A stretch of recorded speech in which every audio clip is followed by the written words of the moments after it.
The night the Luftwaffe bombed a ghost. On the night of September 7th, 1940, a German bomber squadron lined up to destroy a British airfield. Except the airfield didn't exist. September 7th, 1940, Kent countryside, 22:14 hours. The sky is a lid of dark steel, moon smothered behind charcoal clouds. Below, a silent stretch of farmland glows faintly with rows of dim amber lights. Runway markers, scattered huts, the silhouettes of aircraft parked neatly on the grass. Except none of it is real. A mile away, hidden behind a hedgerow, Flight Officer Eleanor Hayes lies prone with binoculars pressed to her face. She barely breathes. The frost of her breath curls into the night like smoke. Beside her, Sergeant Archie Briggs mutters through clenched teeth. Bloody hell, they're actually lining up. Eleanor nods, eyes locked on the sky. They think they found RAF Hawkinge. Briggs swallows. But Hawkinge's 20 miles north. Exactly. Above them. For Heinkel, he 111 bombers slice through the clouds, engines droning like a distant swarm. One bomber banks, dipping a wing as its bombardier peers down through the glass nose. Up in the Heinkel's front compartment, Bombardier Franz Albrecht adjusts his bomb sight. Sweat stings his eyes despite the cold air rushing through the cockpit seams. Below him, the airfield looks exactly right. Runway lights angled correctly, aircraft parked nose to tail, shadows stretching in believable patterns. Z. Dersch, the pilot, says, "Take us in." Franz pulls the sighting handle. Target acquired. If he knew the truth, that the hurricanes below were wooden shells and painted tarps, that the hangars were canvas stretched across frames, that no engines roared, no pilots scrambled, no radio towers hummed, he would have screamed at the absurdity. But from 7,000 feet, it looks perfect, and Eleanor Hayes intends to keep it that way. The stakes. Briggs tenses beside her. "You sure this'll work?" "It has to," Eleanor whispers. "Because if the Luftwaffe found a real airfield tonight, dozens of RAF fighters and their pilots wouldn't live to see sunrise. This decoy, built in 2 days by carpenters, electricians, and a handful of engineers who barely had proper tools, is the only reason the real Hawkinge can launch fighters at dawn." Eleanor adjusts her binoculars. "Come on, take the bait." The Luftwaffe commits. Up in the Heinkel, Franz grips the bomb sight. Bombing doors open. A metallic thud echoes through the fuselage as the doors drop, exposing the dark void below. The pilot stabilizes. "Halt, steady." Franz exhaled slowly. Bombs away. 4 dark shapes tumble into the night. The ghost airfield takes the hit. Whoomp. A blossom of fire erupts in the field. Briggs flinches. Jesus. Whoomp. Whoomp whoomp. Dirt geysers upward.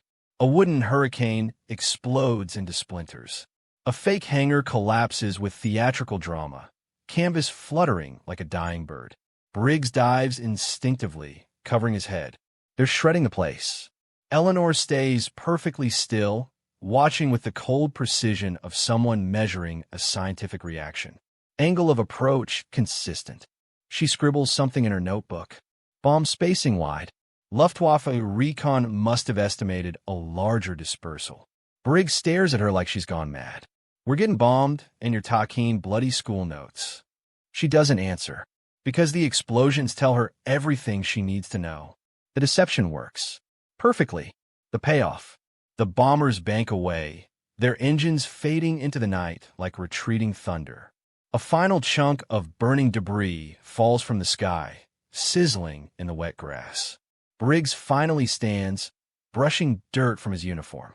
Well, that's one way to avoid being bombed. Eleanor allows herself a small smile.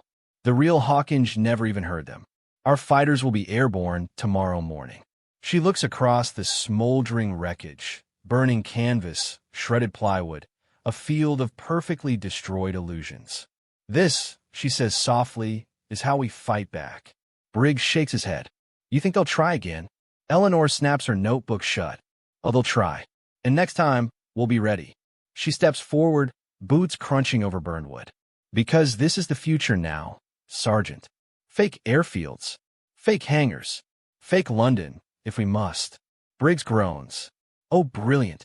We're going to give Hitler a whole tour of imaginary Britain. Eleanor smirks. That's the idea. Behind them, the last wooden hurricane collapses in a puff of sparks. The first victory of Britain's deception war is glowing in the dark. The strange genius behind Britain's fake war. September 7th, 1940 RAF Northolt. 2:54 hours. The real airfield still smells of hot aviation fuel and burned rubber from the night scramble. Hurricanes sit scattered across the tarmac like exhausted hunting dogs, ground crews swarming them under lantern light. But inside a small, dimly lit operations hut, the real storm is happening over a single map table. Flight Officer Eleanor Hayes slams down a wet photo. The blurry, grainy aerial shot Franz Ritter's reconnaissance crew took only hours earlier. "Look at this," she says, stabbing it with a pencil. "They didn't hit us. They hit 3 miles east." Sergeant Archie Grant blinks. That's the dummy. That little patch you and Briggs slapped together in a day." Eleanor nods, jaw tight, but triumphant. They took the bait. A silence settles over the room. A good silence. The kind that comes only when something rare, almost impossible, has just happened. Major Cole then, the airfield CO, steps closer, lowering his voice. "So, you're telling me the Luftwaffe lined up, dropped a full stick of bombs, on nothing?" Eleanor corrects him quietly. "Not nothing. On our lie." Inside the Heinkel, Franz Ritter thinks he hit the jackpot. Up in the bomber, still cutting through the night sky back toward France, Franz Ritter wipes condensation from the glass and allows himself a small breath of victory. "Good work," he tells his bombardier, Willie. "We got them. You saw the secondary flash, fuel store, maybe ammo." Willie grins. "About bloody time? Thought England was made of stone." Franz doesn't respond to the joke. He's thinking too hard. His mind replays the run, the neat glow of runway lights, the stationary silhouettes of fighters lined wingtip to wingtip, the hangar roof catching moonlight. Almost too neat, almost too quiet, but he pushes the doubt aside. Headquarters will want results, and tonight he's delivered. Or so he thinks. Back at Northolt, the stakes become clear. Eleanor turns from a photo to the windows overlooking the floodlit flight line. Ground crews hurry in shadows, rearming fighters for dawn. "They never even looked at us," she says softly. "If they had found Northolt tonight." Everyone in the hut knows what that means. 12 fighters destroyed before sunrise. Dozens of pilots dead or burned alive in their bunks. No morning scramble. No intercepts. No Britain. Archie swallows hard. So what now? Eleanor takes a breath, deep, steady, and then drops the real bombshell. "Now," she says, "we scale up." Archie blinks. "Scale up how?" "Another fake runway." She shakes her head. "No, Sergeant. A fake city. A fake fuel depot. Fake railways. Fake everything. They think they're hunting us, so let's give them more ghosts to chase." Archie chuckles nervously. "Well, that sounds mad." "Good," Eleanor replies. "Then it'll work." Elsewhere in England, the real genius of deception at work. Meanwhile, across the countryside, a convoy of lorries rattles down a narrow lane. In the passenger seat of the lead truck, Sergeant Wallace Briggs, formerly a theater carpenter, clutches a rolled canvas blueprint and mutters, "I swear, one of these days she's going to ask me to build Buckingham Palace out of cardboard." Private Alfie Dunn snorts. "You do it, though." Briggs grins despite himself. "Yeah, probably." He unfolds the blueprint, illuminated by a sliver of moonlight. It's labeled, "Project Nightfall, Complete Airfield Simulation Unit, Type C. Authorized by F/O.E. Hayes." Briggs whistles. Christ almighty. She's serious about this. Alfie leans closer. "Can we even pull it off?" Briggs laughs. "Kid, I once built a full Roman amphitheater for a touring drama company in 3 days using only rope, paint, and a drunk electrician. Of course we can pull it off." He hides the worry behind the bravado, but it's there. Because this isn't theater. This is war. And if their wooden props fail, men will die. Back with Eleanor, the plan sharpens. Eleanor spreads new reconnaissance maps across the table. Roads, rail lines, fuel dumps, Communication relays. All vulnerable. All fragile. All targets for the Luftwaffe. Major Cole then taps his finger on one location. What about SLU? The rail junction's a bullseye. Eleanor nods. That's where we start. But the Germans know SLU's heavily defended. Exactly. That's why we'll give them something easier. A shining, perfect, absolutely irresistible fake. Cole then blinks.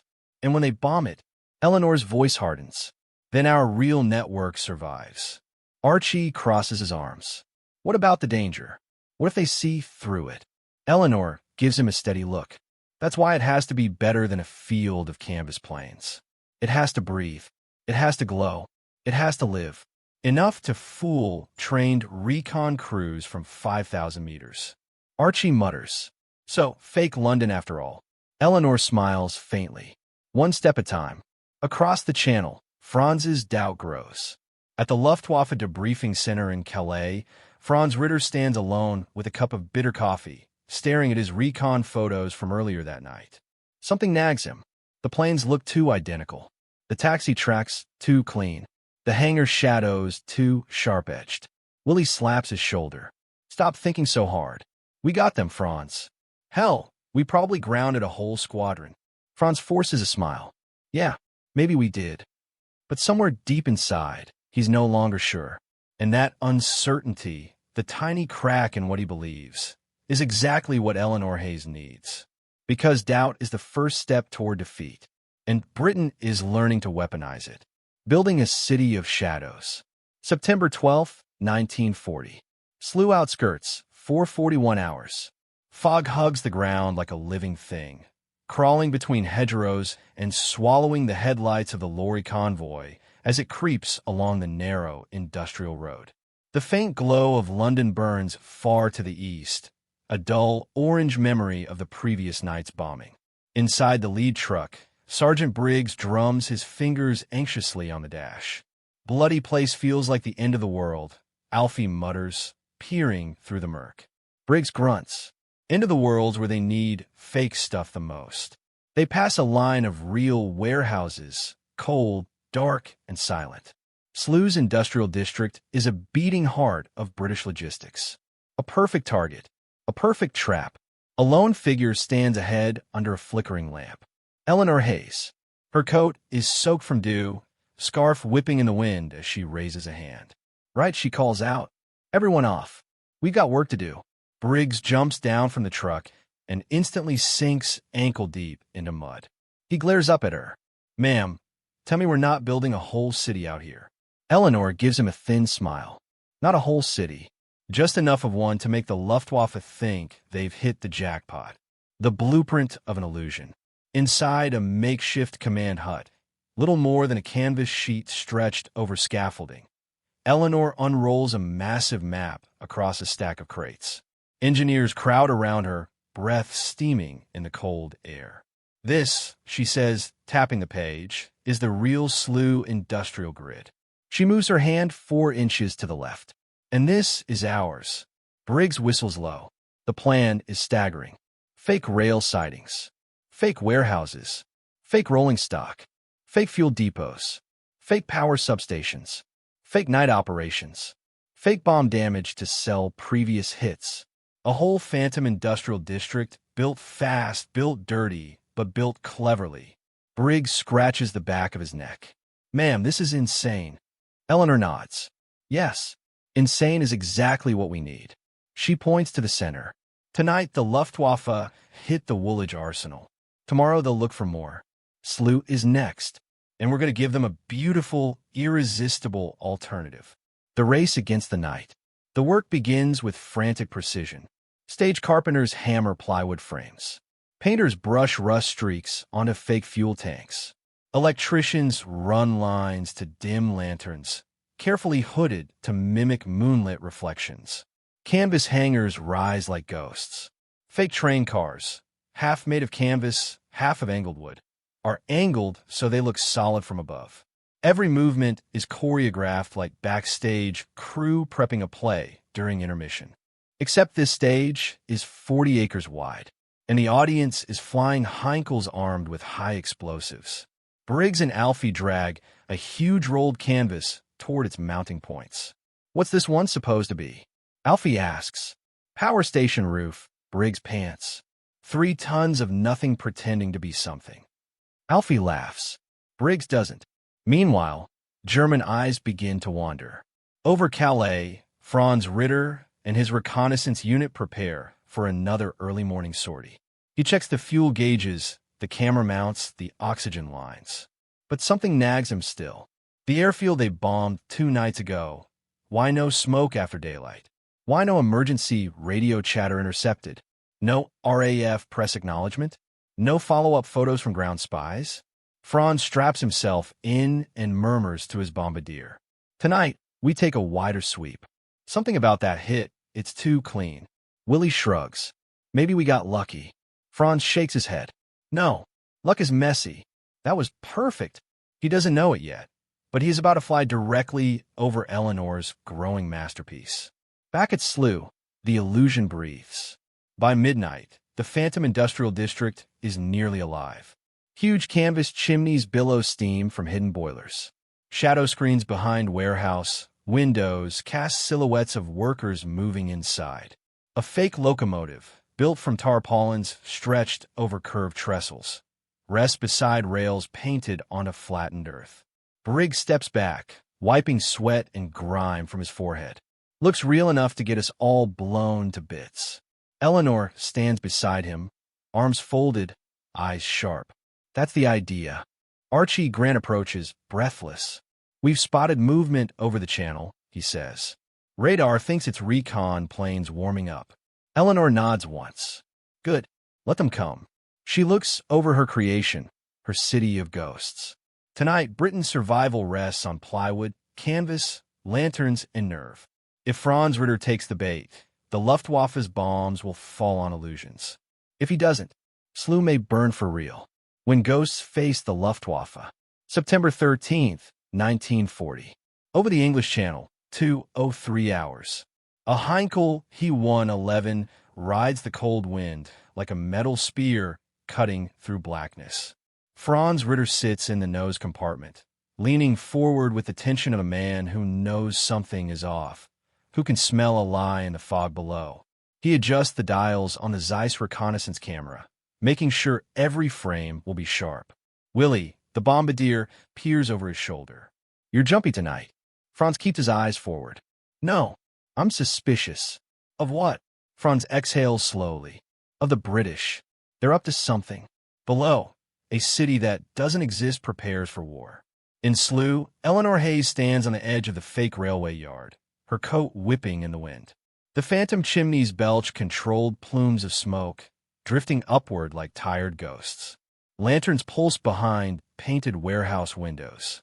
Fake shadows move on canvas screens. Workers who aren't real performing tasks that don't exist. This is the most insane thing she's ever done, and she's never been more certain. Briggs walks up beside her, stamping mud off his boots. Ma'am, I know we've done some mad things in this war, but this one takes the whole bloody cake. Eleanor smiles faintly. That's because it isn't just an airstrip, Sergeant. It's a whole world. Briggs shivers. So let's hope Jerry buys it. She doesn't answer. She hears them first. A distant, rising hum that vibrates the earth beneath her boots. Engines. German engines. Right on schedule. Franz Ritter looks down and sees a lie that feels real. Franz's eyes narrow as the fake Slough complex begins to form below. First as a faint shape in the fog, then as clear outlines under moonlight. Willie, look at that. Willie leans forward, squinting. Factories, fuel tanks, trains. Jesus, the whole place is lit. Franz grabs the camera trigger. No, it's too lit. Meaning what? Willie asks. Franz doesn't answer yet. He studies everything. Every line. Every shadow. The chimneys look right. The rooftops look right. The train cars look right. But, too uniform? Too perfect? Too clean? He snaps a photo anyway. Then another. And another. Finally, he murmurs. If this is a decoy, it's the best I've ever seen. Willie shrugs. Or maybe the British finally got sloppy. Franz shakes his head. No, they don't get sloppy. Not like this. But he can't prove his suspicion. Not from 4,000 meters up. Send a signal. Franz orders. Mark the target as priority. Willie hesitates. You sure? Franz hesitates too. Then, yes, they're hiding something here. He has just condemned Britain's Phantom City to destruction, exactly as Eleanor planned. The order goes out, and bombers rise. Calais, Boulogne, Abbeville. 3 Luftwaffe bomber groups receive Franz's reconnaissance assessment. Target confirmed. SL-0 Uggen dust. Complex, high priority, tonight. Engines roar to life. Wings shudder with weight. Pilots run checks with clinical precision. In one Heinkel, a German pilot smirks. Finally, a real target. A fat one. His navigator laughs. The British are going to feel this one. They have no idea they are about to bomb nothing. Back in Slough, Eleanor makes final adjustments. The decoy crews move with frantic professionalism as Eleanor walks the perimeter one last time. Shadow screens steady. Lantern lines low, make them flicker like workers moving. Steam pressurizing. Roof lights on but dim. Eleanor inspects each detail. This is theater. This is war. This is survival. Briggs steps beside her, breath steaming. You nervous, ma'am? Eleanor replies quietly. I'm terrified. But then she nods toward the dark sky.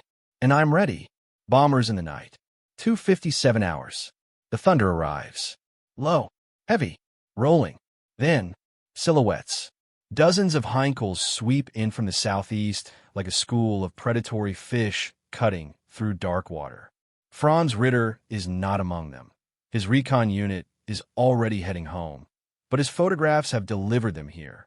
Eleanor tenses. This is it. Briggs whispers. Bloody hell. The bombers bank. Angle downward. Line up perfectly. They are committed. The first bomb falls on a city of ghosts. The whistle comes first. That thin, stomach-twisting shriek as gravity pulls steel knives from the sky. Then, boom. A fake warehouse erupts into splinters and canvas fragments. Another whistle. Boom, boom. The fuel depot goes up in a spectacular fireball, artificially enhanced by oil drums hidden beneath. A chain of brilliant, catastrophic explosions ripples across the Phantom District. The Luftwaffe must be convinced. Eleanor isn't brave enough to stay standing. She crouches behind a dirt berm as shockwaves roll over her. Briggs dives beside her. Jesus Christ, they're flattening the whole bloody thing. Eleanor yells through the noise. Good. Let them. She peers over the ridge. The fake complex is dying exactly as designed. A perfect kill. A perfect illusion. In the Heinkels, German pilots celebrate a victory. Direct hits. We've gutted the fuel tanks. Fire everywhere. Must be real. Bombs tumble from bays, falling gracefully toward a world made of wood and lies. Crewmen cheer.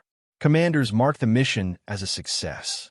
Not one realizes they have just wasted 12 tons of bombs, 6,000 gallons of fuel, and an entire night's wing operation, destroying nothing at all. Eleanor watches the smoke rise and knows Britain will live to fight again. Briggs sits beside her, coughing dust. Ma'am, we built some daft things, but this... He gestures at the burning wasteland. This is bloody genius. Eleanor doesn't smile.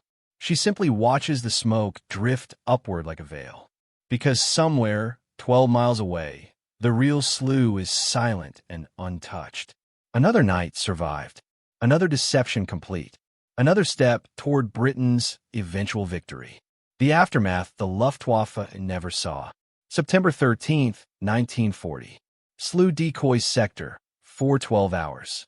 The fires still glow across the canvas skyline, smoldering in long, red lines.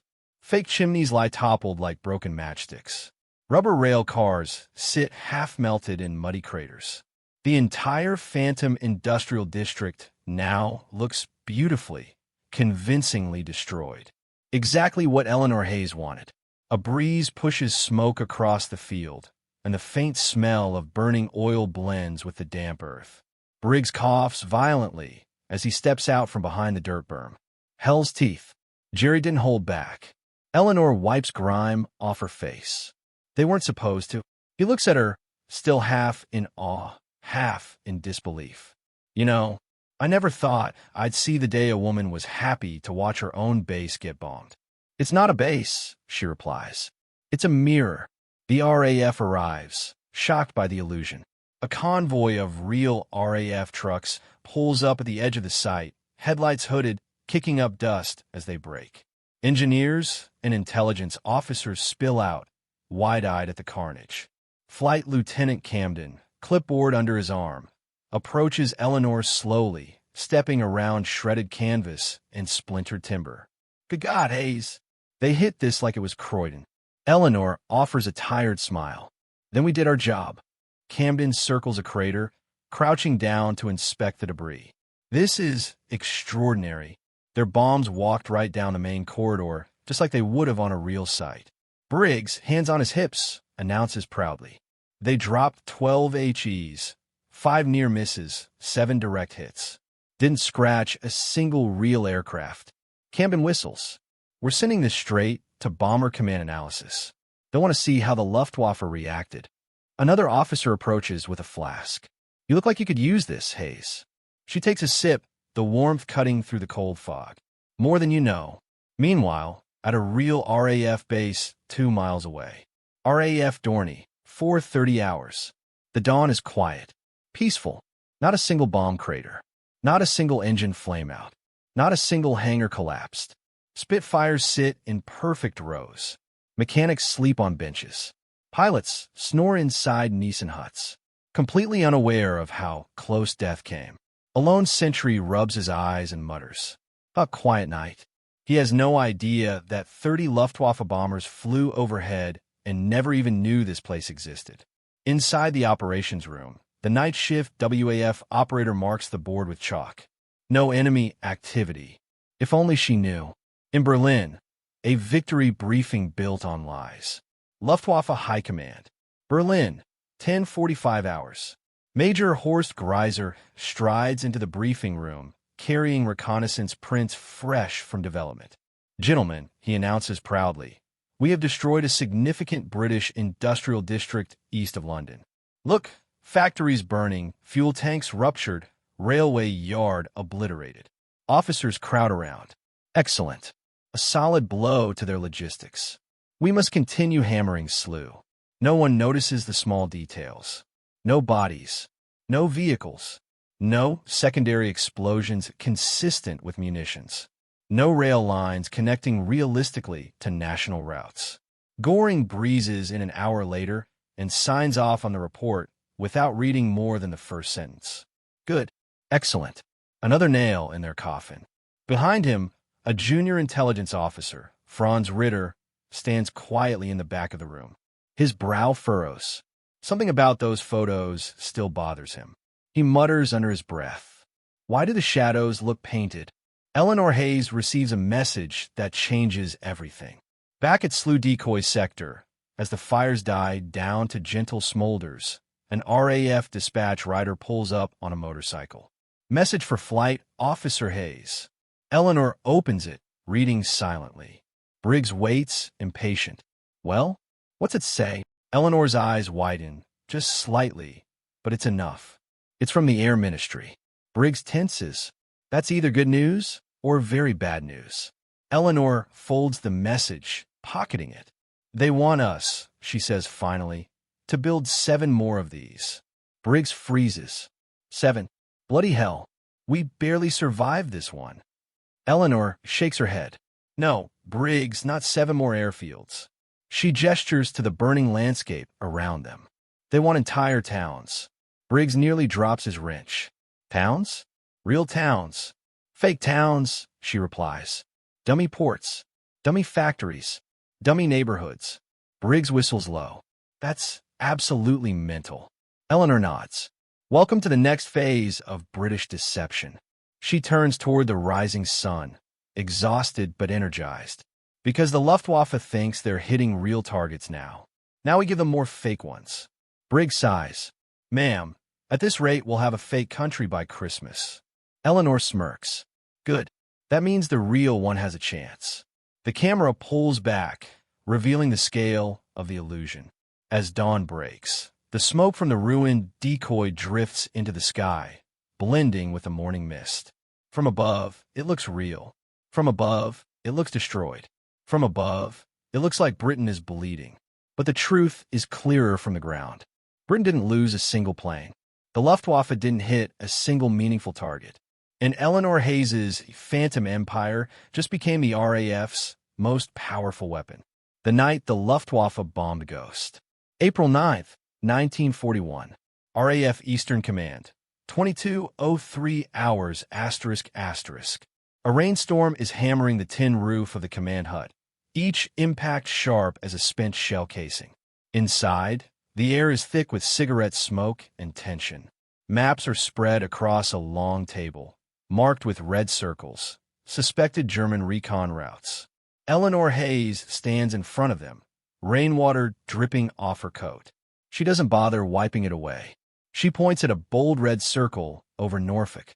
"This," she says, "is where we fooled them." Then she moves her finger south, 2 more circles. "And this is where they're looking tonight.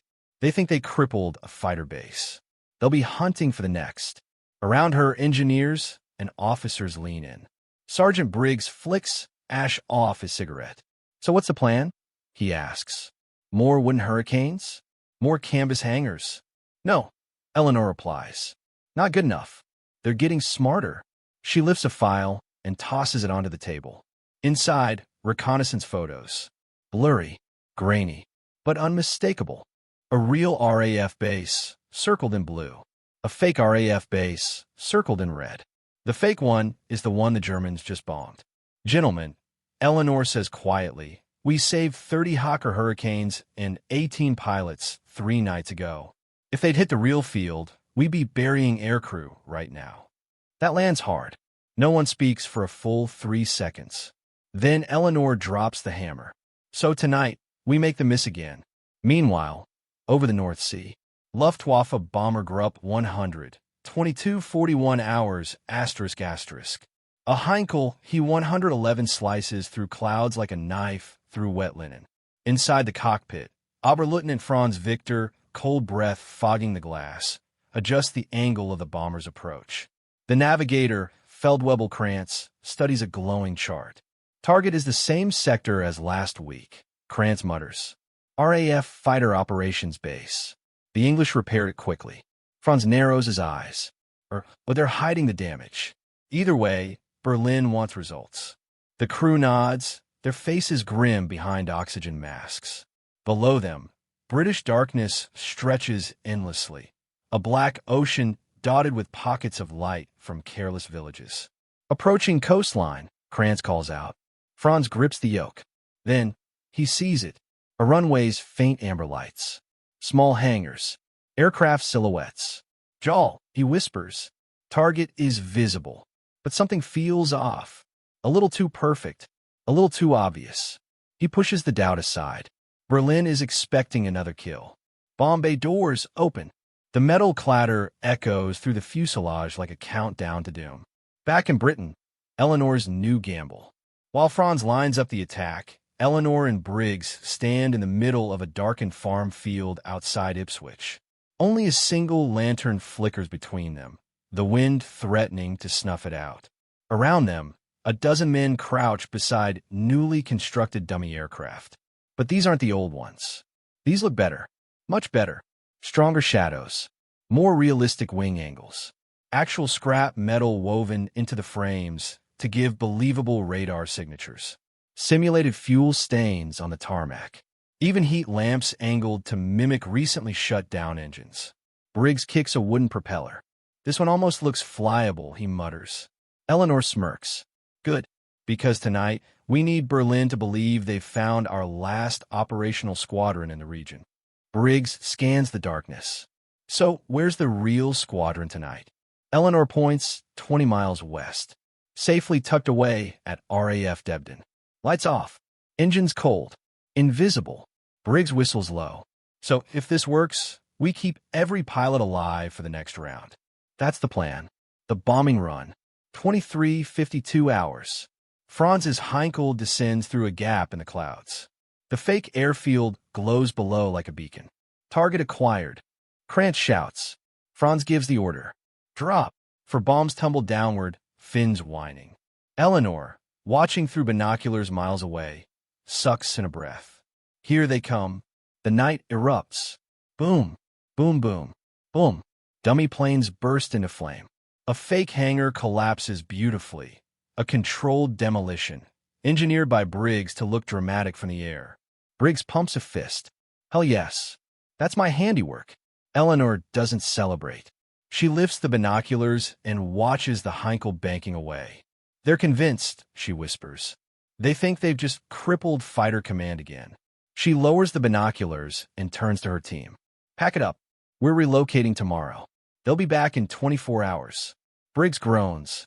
You mean we're going to build another one? Eleanor nods. Another, and another, and another, until Goring goes mad, try to find the real bases. The payoff.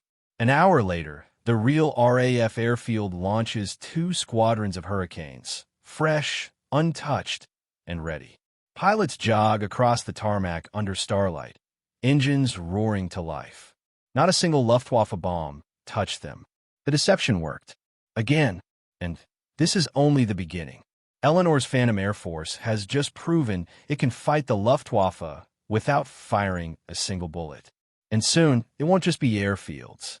It will be fake rail lines, fake fuel depots, fake tanks, fake cities, fake armies. This is the moment Britain realizes. Deception isn't just protection. It's a weapon. Operation Starfish, lighting up the night to fool the Luftwaffe. April 14th, 1941. War Office, London. 9:12 hours, ***. A thick haze of tobacco smoke hangs over a cramped briefing room. Maps cover every wall. Red pins marking Luftwaffe strikes. Blue pins marking RAF decoys. Eleanor Hayes stands beside a long oak table, waiting. Engineers sit. Officers murmur. A typewriter clacks in a corner. Then the door opens. Brigadier Sir Colin Grafton steps in, a bulldog of a man with a voice like gravel thrown in a tin bucket. He points at Eleanor. Hayes, brief them. Eleanor steps forward, clicks a projector on, and a slide snaps into view. A glowing photograph of a burning field. RAF starlight after the Luftwaffe raid. Several officers stiffen. Grafton gestures toward it. Gentlemen, that inferno cost us exactly 0 aircraft. A shocked silence fills the room. Then Eleanor switches slides. This time, satellite recon-style photos from a German Junkers recon camera, showing Luftwaffe bombs splattered across nothing but mud and canvas.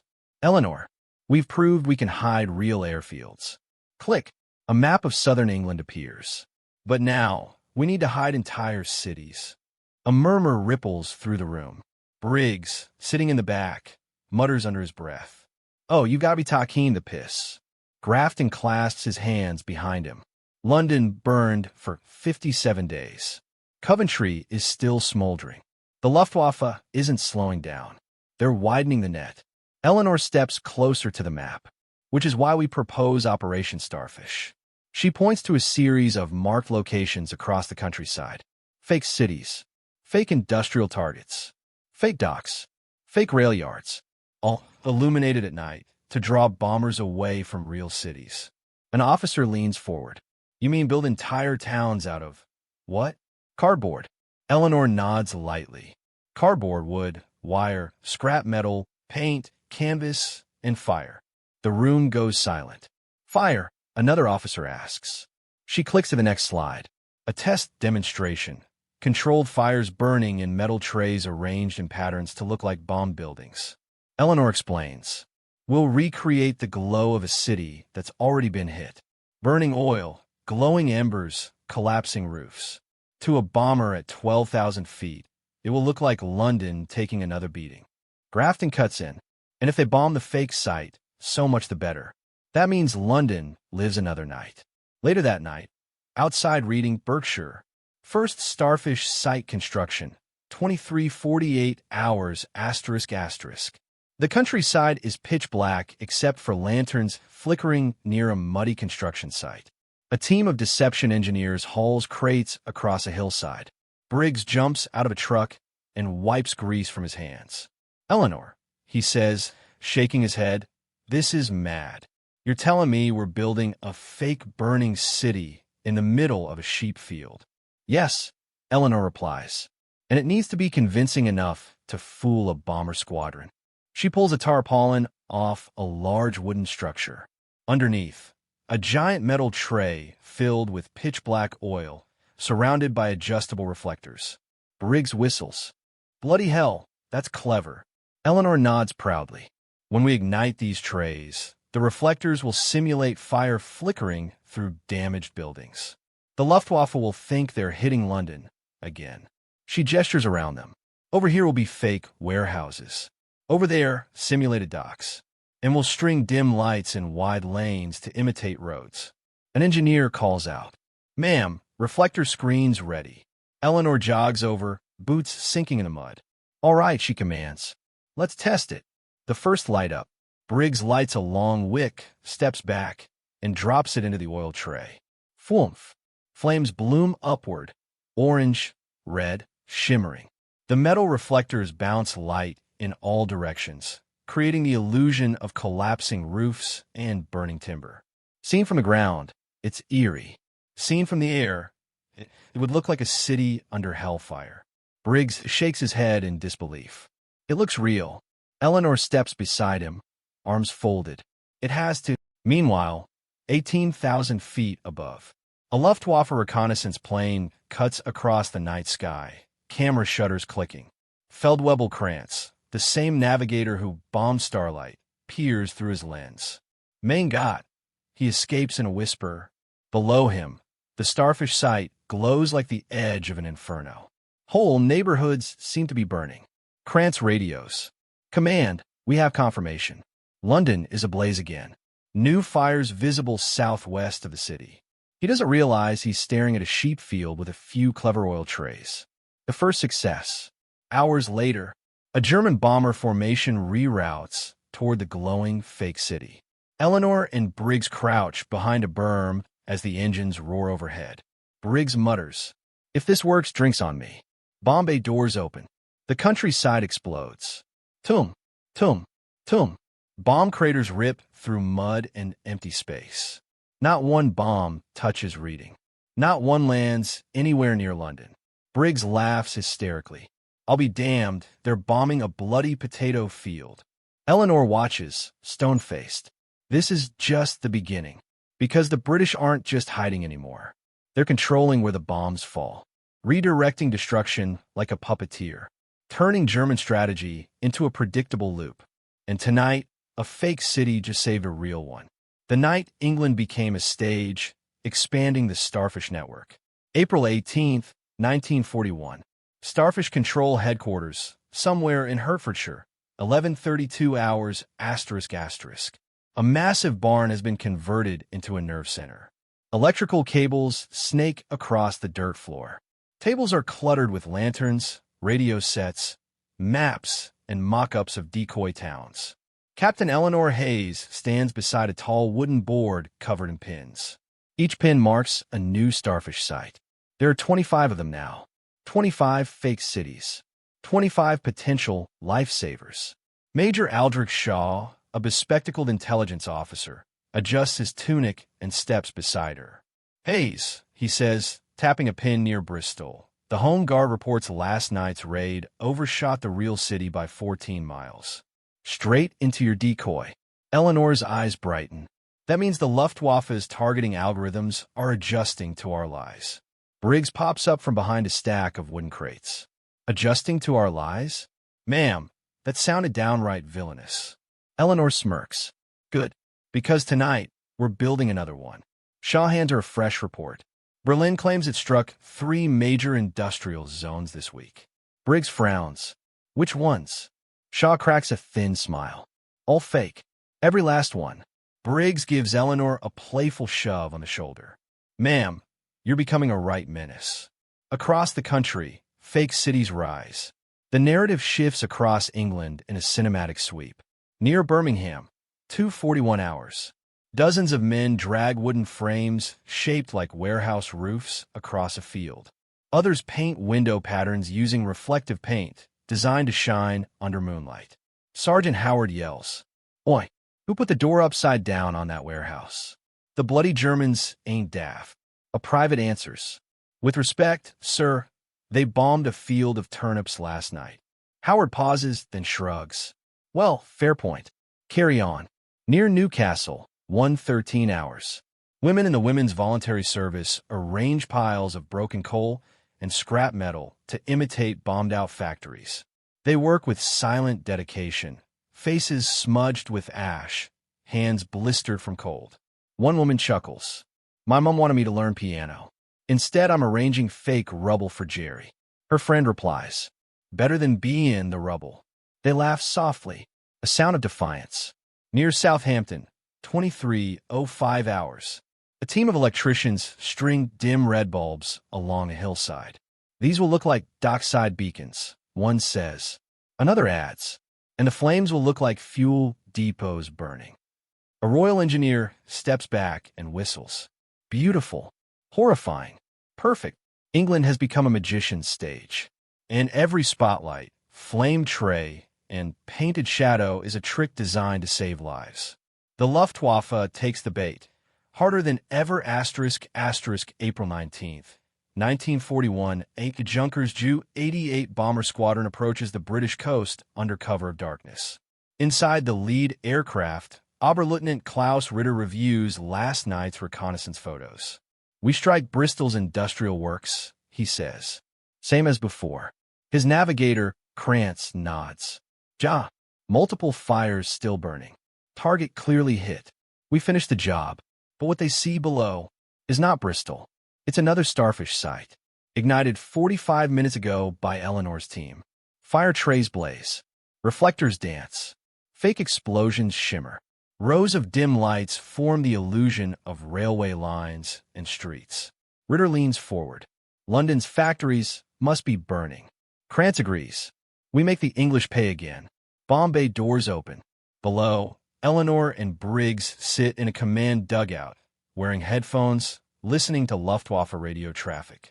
Their eyes lock as the engines grow louder. Briggs whispers, reckon they'll go for it. Eleanor, they're German officers. They'll follow the photographs. The bombs fall. Foom, shrang, roar, crater, impact. A hillside erupts in dirt and splintered plywood. Briggs dives behind a crate. Oh, bloody hell. That one shaved my eyebrows. Eleanor barely flinches, watching the pattern of explosions. Consistent. Predictable. They trust the illusion. Her tone carries a strange mix. Relief, triumph, and the weight of responsibility. These fires, she whispers, are saving real families. British command reacts April 20th, 1941. Air Ministry, London, 1542 hours Air Chief Marshal Hugh Dowding stands with his arms folded, a rare smile creeping across his lips. Incredible work, he says to a room full of officers, Eleanor among them. Last night, Bristol reported 0 casualties. 0. A collective gasp. Dowding taps a series of numbers on a chalkboard. Based on Luftwaffe trajectory reports, we estimate the decoys have diverted at least 40% of enemy bombing runs. Briggs mutters from the back. 40%? Bloody hell. At this rate, we'll have to build fake pubs for Jerry to hit too. Eleanor shoots him a look. Don't give command any ideas. Towards something bigger. After the meeting, Dowding stops Eleanor in the corridor. You've done far more than build decoys, he says quietly. You've built a new weapon. Eleanor tilts her head. Weapon, sir? Dowding nods. Yes, a psychological one. He hands her a sealed envelope. Inside is your next assignment. Something larger than anything we've attempted so far. Eleanor opens it. Her eyes widen. Sir, this is an entire fake army group. Dowding gives her a grave nod. It's time to stop simply protecting our cities. He steps closer. It's time to begin preparing for the nightmare Hitler fears most. Eleanor whispers, a second front. Dowding, and your illusions may help determine where he thinks we'll land. She nods slowly. Briggs appears behind her, peering over her shoulder. What's that? Another fake city. Eleanor exhales. No, Briggs. She folds the paper. It's something much bigger. She looks toward the horizon. This time, we're going to fool the entire German high command. Building a fake army, Britain's most audacious gamble yet. May 2nd, 1942. The War Office, London, 9:12 hours ***. Rain lashes against the stone facade as Eleanor Hayes steps inside, boots dripping onto polished floors. She clutches the sealed briefing packet Dowding gave her, still unopened since their last conversation. She wanted to read it alone. Some news needs solitude. She ducks into an unused planning room, closes the door, and finally breaks the wax seal. Inside, Operation Falcon, a deception proposal for creating a fictional British Army group to mislead German reconnaissance. Her eyes widen as she reads. Fake barracks, fake supply depots, fake landing craft, fake armored divisions, fake anti-aircraft batteries, fake roads, fake radio chatter, an entire ghost army built from canvas, wood, and electrical trickery. She whispers, "My God, they want a whole army that doesn't exist." Briggs barges into the room without knocking. "Ma'am, these hallways echo like a cathedral. My footsteps sound like I'm leading a parade." He pauses, spots the documents. "Is that the thing? The big thing?" Eleanor hands him the top page. Briggs stares, then stares harder. Then, oh bloody hell. This is madness. Eleanor allows herself a faint grin. Brilliant madness. Briggs pinches the bridge of his nose. "We're carpenters, electricians, paint slingers. You want us to build a full corps?" "No," Eleanor corrects him. "A full army group." Briggs drops into a chair. "We're going to need a lot more canvas."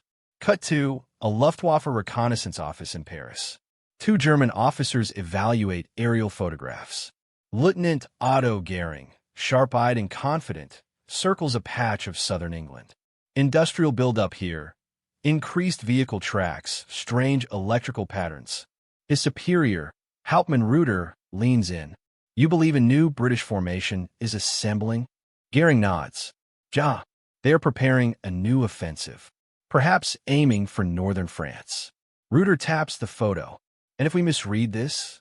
Gehring shrugs. "Then it is the English who are wasting time and effort. But our analysts believe this is real." He sets the photo down. It will become Göring's priority. Meanwhile, back in England, May 15th, 1942. RAF Deception Command, SLU, 6:40 hours A muddy field, a cold wind, a quiet sunrise, and suddenly, chaos. Eleanor, Briggs, and over 200 engineers swarm the landscape. Wooden frames shaped like Sherman tanks roll in on trailers. Inflatable trucks are fed air through hand pumps. Canvas artillery pieces are stretched over lattices of wire. A decoy officer shouts, "Oi, that's a lorry, not a bloody tank. Move it to the transport yard." Briggs shakes his head. "Never thought I'd live to see the day where the British Army needs fake traffic jams." Eleanor smirks. "That's the point. If German reconnaissance sees roads jammed with vehicles, they'll assume a massive force is preparing to move." She points toward the ridge. "And from the air, these shadows, here, and here, must look like armored brigades lined up for battle." Briggs frowns. "And what if Jerry flies lower?" Eleanor's smile fades. "He won't." She taps her folder. Ultra intercepts show they're terrified of flak near the coast. They'll stay high. Operation Falcon takes shape. Day by day, mile by mile, a ghost army rises. Canvas tents flutter in the breeze. Inflated trucks shine under morning dew. Painted plywood tanks parked in perfect formation. Truck convoys made of cloth stretched over bicycles. Campfires simulated by small lamps with orange filters. Radio operators trained to broadcast meaningless chatter in the style of real armored units. Eleanor walks the perimeter each morning, clipboard in hand. Shadow direction wrong. Rotate the hangar screen 15 degrees. That artillery silhouette needs thicker lines. No, Briggs, the fuel depot flames must be dimmer. We want the Germans to think it's low usage. Move those tracks. A real army would never park that tight on soft ground. Briggs mutters. You ought to run the whole bloody war, ma'am. Eleanor doesn't break stride. If it keeps the enemy guessing, it's worth it. Cut to a German photo interpreter in Paris. Hauptmann Reuter projects new aerial photographs onto a wall. He traces a finger along rows of shapes. Tanks. Dozens of them. Goering nods. And look, smoke from fires. Vehicle tracks. Barracks. Reuter frowns. This wasn't here last month. Goering replies. England is preparing a second front. Reuter leans back, smiling. At last, the enemy shows his hand. He stamps the report. High priority. Fortifications required in the Pas-de-Calais region. Back in England, Eleanor watches her illusion work ***, June 4th, 1942. Operation Falcon Sight Alpha, 22:51 hours ***. Eleanor stands beside Briggs on a small hillside overlooking the decoy army. Generators hum softly. Inflated tanks glisten under moonlight. Fake barracks cast long shadows. Sodium lamps flicker like cooking fires. Briggs exhales. You think they bought it? Eleanor nods slowly. I think they're terrified of it. She looks out at her masterpiece. A massive, silent army made of nothing but canvas, light, shadow, and imagination. And yet, it will force Germany to stretch its defenses thin across France, Norway, Belgium, and the Netherlands. Without Britain firing a single real shot, Briggs breaks the silence. So what do we call this one, ma'am? Operation Canvas Army? Eleanor smiles. No, Briggs. She gestures at the sprawling illusion. This is Britain's shadow army. She tightens her coat against the cold. And if we do this right, she looks toward France, invisible in the dark, but present in every moment of thought. Hitler will be chasing shadows for the rest of the war. When shadows move, and Hitler reinforces the wrong coast. June 12, 1942. Paris, Luftwaffe Recon Analysis Center, 14:30 hours ***. A humid summer haze hangs over the city. Inside a dim room filled with cigarette smoke and humming projectors, Hauptmann Reuter stands stiffly before his superior, Oberst Franz Keller, one of Göring's most trusted intelligence officers. Projected on the wall behind them is a grainy aerial photograph taken 2 days earlier. Rows of tanks, long lines of supply trucks, barracks, fuel depots, road choke points, all fake, all perfect. Keller adjusts his spectacles. This concentration, he mutters, it looks like an entire armored corps. Reuter nods. More than that, Herr Oberst, we believe it may be the beginnings of a full army group. Keller takes a long drag of his cigarette. Hitler must see this. Reuter hesitates. There is something else, sir. Keller raises an eyebrow. What now? Reuter points at another photograph. This one zoomed in around the fuel depot. You see? That's smoke from control burn pots. The English use it to mask vehicle movement. They're clearly preparing for an offensive. And he flips to a third photo. Fresh road tracks appear every morning. They're moving equipment at night. Keller leans back, impressed. So they're readying for invasion. Somewhere between Dover and Southampton. He nods sharply. We reinforce Calais. Immediately. Reuter exhales in relief. He has no idea. He has just handed Hitler exactly the conclusion Britain wanted him to reach. Cut to England ***, June 14th, 1942. Operation Falcon HQ. 4:07 hours ***. Eleanor stands over a map table in a massive, poorly lit barn that now serves as the nerve center of Britain's deception effort. Rain pounds against the roof in rhythmic bursts. Briggs enters, carrying 2 steaming mugs of tea. You're still up, he mutters. Eleanor doesn't look up. I won't sleep until I know they've shifted defenses. Briggs sighs. You think this'll work on Hitler himself? Eleanor rubs her forehead. We don't need to fool Hitler. We just need to fool his intelligence officers. And they'll fool him. Briggs hands her a mug. You're running yourself ragged, ma'am. Even phantoms need rest. Eleanor smirks. Maybe, but this phantom needs to adjust the shadow screens by sunrise. Briggs stops mid-sip. Why? They look perfect to me. Eleanor gestures at a wall of reconnaissance photos clipped to strings. See these shadows? They're too sharp. German pilots will think the vehicles haven't moved for days. Briggs squints. Bloody hell. You're right. Eleanor nods. Every real army gets messy. Tire ruts. Spilled fuel. Mud splashes. Waste pits. We need everything. Briggs grumbles as he heads out. You know, if the Germans ever invade, they're gonna march into the most well-decorated fake base in history. Hours later, German reconnaissance arrives again, June 14th, 1942. Falcon Site Alpha, 10:26 hours, A distant droning cuts across the peaceful countryside. Eleanor steps out of the barn. Briggs, recon plane at 2 o'clock. The fake base springs into action. Canvas aircraft crews scatter. Smoke pots ignite. Inflatable trucks are repositioned using concealed ropes. Ground crews drag rubber tank tracks to create fresh churn. Eleanor watches as the Luftwaffe Heinkel sweeps overhead. Hold formation, she murmurs under her breath. Look alive, boys. Briggs huffs while tugging a rope attached to a tank-shaped balloon. Feels bloody daft doing this while they're staring straight at us. Eleanor whispers. That's the point. The more chaotic you look, the more real you appear. The Heinkel circles once more. Then again. Then heads south toward France. Eleanor exhales sharply. That's another full recon package, she mutters. They're trying to confirm troop strength. Briggs wipes sweat from his brow. Think they saw too much. Eleanor shakes her head. No, they saw exactly what they were supposed to see. Cut to, Germany misreads everything. Again, June 16th, 1942. Wolfschanz, Hitler's Eastern HQ. 1950 hours, Hitler scans the photographs laid before him. Behind him stand Jodl, Keitel, and Göring. Göring speaks first, smug and composed. Mein Führer, British troops are massing opposite Calais.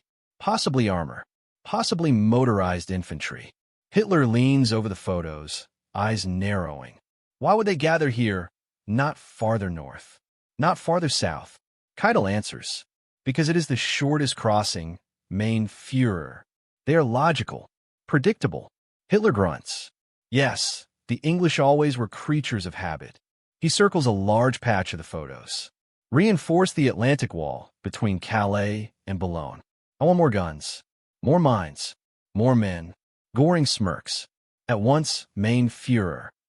Hitler turns away, satisfied. Not one of them questions the evidence. Not one realizes the army they fear is made of plywood and inflated rubber. Back in England, Eleanor receives the confirmation she needed, June 18th, 1942. Operation Falcon HQ, 17:03 hours, A motorcycle dispatch rider skids to a stop outside the barn. Message for Flight Officer Hayes. Eleanor opens the envelope.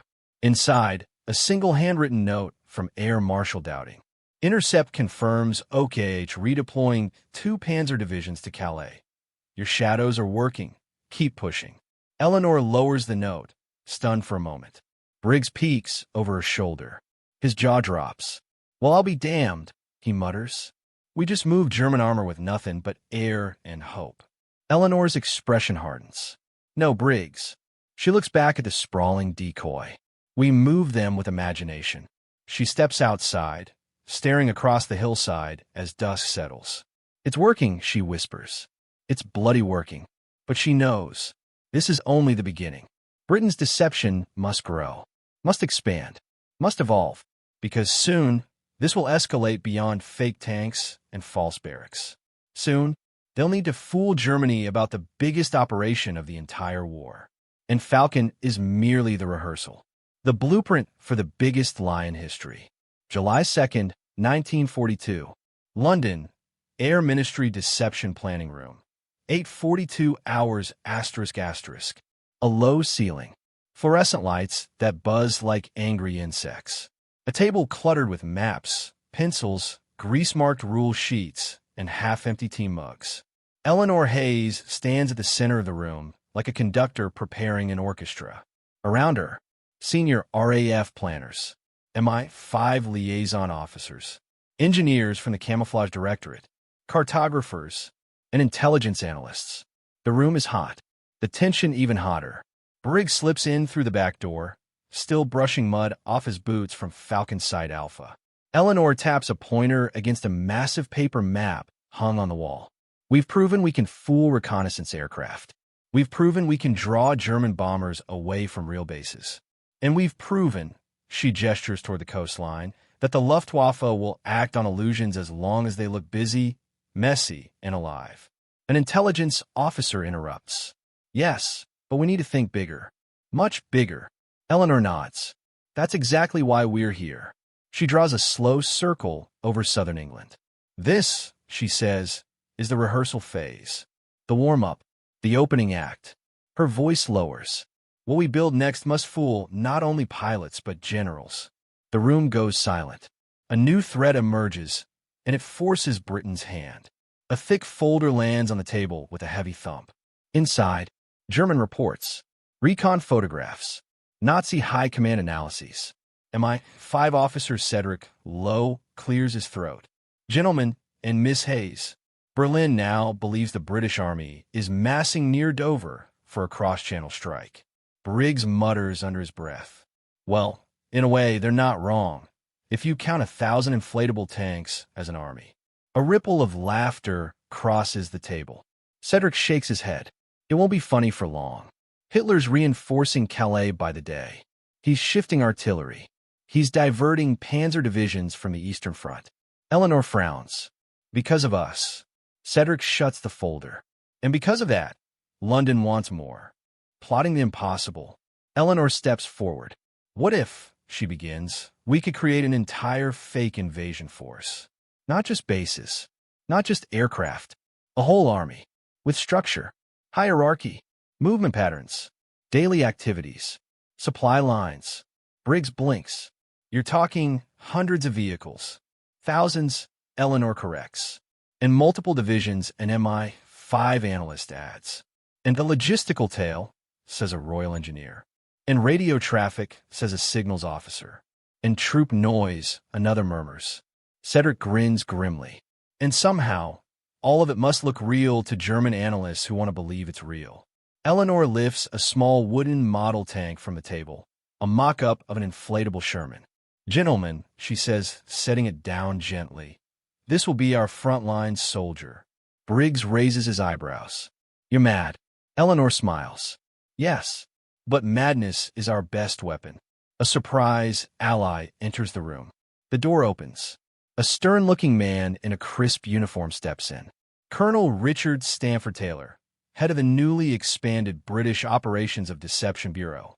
He places a rolled-up blueprint on the table. This, he says, is the future.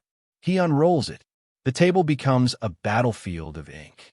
Fake tank depots, phantom supply yards, imaginary airfields, simulated transport hubs, road grids designed so trucks can tow inflatables in circular routes to create tire marks, shadow casting diagrams, camp layouts, laundry lines, mess tents, admin buildings. Briggs whistles. It's enormous. Eleanor studies every inch. So what do we call this? Stanford Taylor smiles. Operation Cascade. The art of making the Germans believe we have far more divisions than we truly do. He looks at Eleanor. And we want you running the construction and spatial deception component. Briggs bursts out. Her? She's one woman. Eleanor cuts him off with a sharp glare. Briggs clears his throat. I mean, yeah, she's brilliant, but this is enormous. Stanford Taylor nods. Which is why we need someone who's already fooled the Luftwaffe more than once. Eleanor straightens. When do we start? Immediately. Cut to German High Command.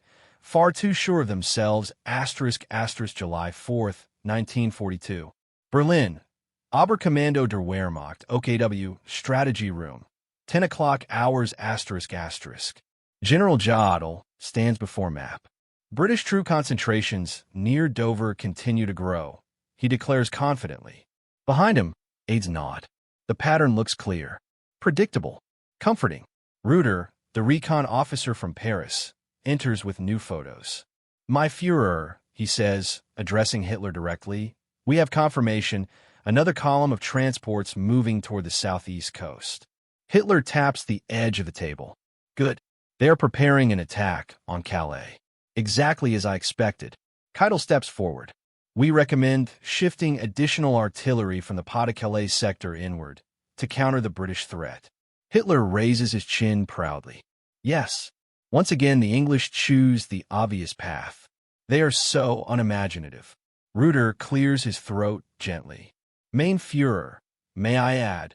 "Quiet," Hitler snaps. "I know the British mind better than the British."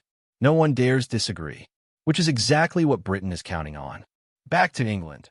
Eleanor make her boldest move yet July 6th, 1942. Falcon Field, 3:17 hours A light rain falls as crews assemble in the mud. Eleanor strides in front of them, boots splashing through puddles, clipboard in hand. "Listen up," she shouts. Men straighten. Women in overalls glance up from equipment crates. Mechanics wipe their hands on rags. "We fooled recon planes. We fooled bomber crews. Now we fooled generals." Briggs stands beside her, arms folded. "This is it, lads," he adds. "The biggest magic act in the history of warfare." Eleanor points toward the darkness. "We begin construction tonight." She raises her voice. "We're not just building decoys anymore. We're building armies." The crew nods with growing excitement. Eleanor lifts her lantern toward the rolling fields beyond. "We will build a force so large, so noisy, so convincing, that Hitler will believe Britain is preparing to invade France." Her voice drops, long before Britain actually is. The wind picks up, blowing rain sideways. Briggs mutters, "Well, Sarge, looks like we're going to war with hammers, paint, and hot air." Eleanor smirks. "As long as we win, who cares?" She turns toward the crew. "Let's get to work. Tonight we begin the lie that will define the rest of the war." Lights flare. Engines rumble. Generators hum. Inflatables unroll. Canvas crackles in the wind. A fake army awakens in the shadows. An Operation Cascade is born. Operation Cascade, building an army out of thin air. July 7th, 1942. West Sussex, 2:11 hours A thin mist clings to the earth like smoke after a battle. Dark silhouettes move across the fields. Engineers, carpenters, painters, signal operators, and a handful of bewildered Home Guard volunteers who still aren't convinced this isn't some strange theater rehearsal. Eleanor Hayes steps onto a muddy ridge overlooking the first construction zone. Below her, a vast empty field that must become a British armored division by sunrise. Briggs joins her, hands stuffed into his pockets. "Well, ma'am," he says, "this is the moment where most sane people would quit." Eleanor smirks. "Then it's fortunate you're not sane." Briggs chuckles, then looks down at the field again. "All right then, how the hell do we make an army appear out of nothing?" Eleanor's grin widens. "Watch." The birth of the Phantom, first armored. She raises her arm. Torch signals flash. Engines roar. Floodlights sweep across the field in sweeping arcs. And suddenly the entire valley fills with motion, a surge of organized chaos. Teams begin assembling fake tanks first. And not just one or two. Hundreds. Canvas skins stretched over aluminum frames. Air pumps wheezing like asthmatic dragons. Rubber treads being staked down to trick aerial photography into believing heavy tanks had been parked for days. One young sapper watches an inflatable Sherman slowly rise from the ground, wobbling like a newborn calf. He whispers, "COR blimey, Jerry's going to choke on his schnitzel when he sees this." Briggs walks over, slaps the rubber flank. "Looks good from up high. Looks like laundry from up close." "Perfect." Eleanor moves between crews, her notebook filled with sketches and lighting angles. "Expand the shadow rigging," she orders. "I want that tank to cast a silhouette that looks like it weighs 30 tons. A corporal salutes, then shouts to his team, "More canvas. More stakes. Make it look angry." Inflatable artillery batteries rise next. Long barrels made of rigid tubing and painted cloth, mounted on scaffolds that shake in the wind just like real field guns. Briggs whistles. At this rate, we'll have more fake guns than the Yanks have real ones. Good. Eleanor says. Let's make Hitler paranoid. Simulating life, the hardest part of the illusion. Just before dawn, Eleanor stands in the middle of the now bustling base. Fake tanks, fake trucks, fake artillery. But still too clean, too quiet, too dead. She turns to Briggs. We need life. Briggs blinks. Life? Like what, inflatable soldiers? Not yet, she says. But movement, randomness, signs of activity. She begins assigning teams. Laundry lines filled with uniforms from surplus depots. Mess tents with steam piped from portable boilers to mimic cooking. Footprint paths stomped into the mud by volunteers wearing heavy boots. Tire tracks dragged by tractors pulling massive rollers studded with treads. Smoke generators placed near workshops to simulate engine maintenance. Waste piles made from burnt wood and scrap metal positioned near workshops. Briggs watches the transformation in awe. This is madness. No, Eleanor corrects softly. This is warfare. Radio trickery. The invisible part of the Phantom Army. Up on a small hill, a wireless lorry sits with its doors open. Inside, 3 men from my 5-tap code, adjust dials, and swap encryption sheets. One of them, a bespectacled signals officer named Corporal Percy Wainwright, listens to German traffic through static. He glances at Eleanor. We've intercepted a Luftwaffe recon briefing. They're flying over this grid square at 0500 hours. Eleanor's eyes narrow. And we're ready? Wainwright nods. Ma'am, we've generated enough fake radio chatter to make this place sound like a conference of generals. He taps his headset. Even threw in some slang, like you asked. One of the Jerry translators is going to think our boys survived the Blitz with nothing but sarcasm and profanity. Briggs bursts out laughing. Eleanor shakes her head. That's because we did. The first test, Luftwaffe recon, arrives 05:08 hours. The sun isn't fully risen, just a pale smear of gold behind thick English cloud. A distant hum grows louder. Eleanor's pulse quickens. Briggs hears it too. Recon plane, recon plane. Crew members freeze in place. Engines are switched off. Everyone becomes still. Up above, a Luftwaffe Dornier, do 17 sweeps and low. Eleanor lifts her binoculars. The plane banks, circles, flies directly over the fake armor division. Camera shutters flash from the glass belly. Precise, mechanical, unquestioning. Eleanor whispers, take the photo. Come on, take the bait. The plane dips lower, dangerously low, as if the pilot want a clearer look at the tanks. Briggs tenses. I don't like how curious he's getting. But then, the Dornier pulls up sharply, engines roaring, and disappears northward. Eleanor lowers her binoculars. A slow smile spreads across her face. He bought it. Briggs lets out a shaky breath. So that's it then? The Germans think we've got a bloody armored division here. Eleanor nods. And we're going to build 10 more. Briggs blinks hard. 10. She turns toward the field, already planning the next site. Welcome to the future of British warfare, Sergeant Briggs. Operation Cascade has passed its first test, but its true purpose, to lay the foundation for the most important deception of the entire war, lies ahead. Because this fake army is only warm-up. The real storm will arrive with something far bigger. Operation Fortitude, the deception that will define D-Day. The road to fortitude, the Phantom Army learns to walk. August 2nd, 1942. Southern Command Headquarters. 6:47 hours, ***.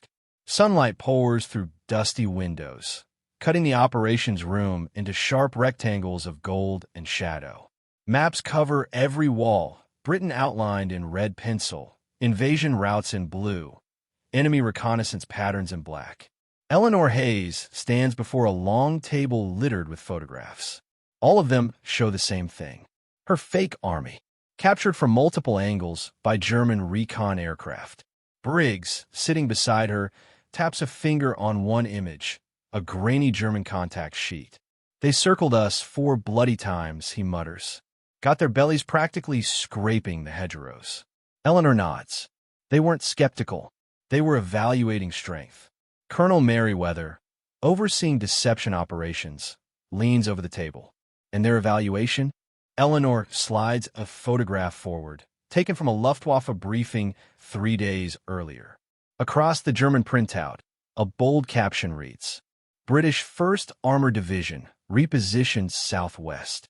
Briggs whistles loudly. Well, there it is, in black, white, and Hun paper. They bought the whole bloody farm. Eleanor smiles thinly. It means we're ready for Phase 2. The expansion. More ghosts, more pressure.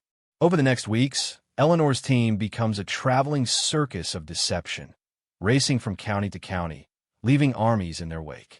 Inflatable tank divisions near Brighton. Fake logistics depots outside Reading. Artillery parks built from plywood near Portsmouth. A phantom signal regiment transmitting nonsense near Bristol. Every site is temporary.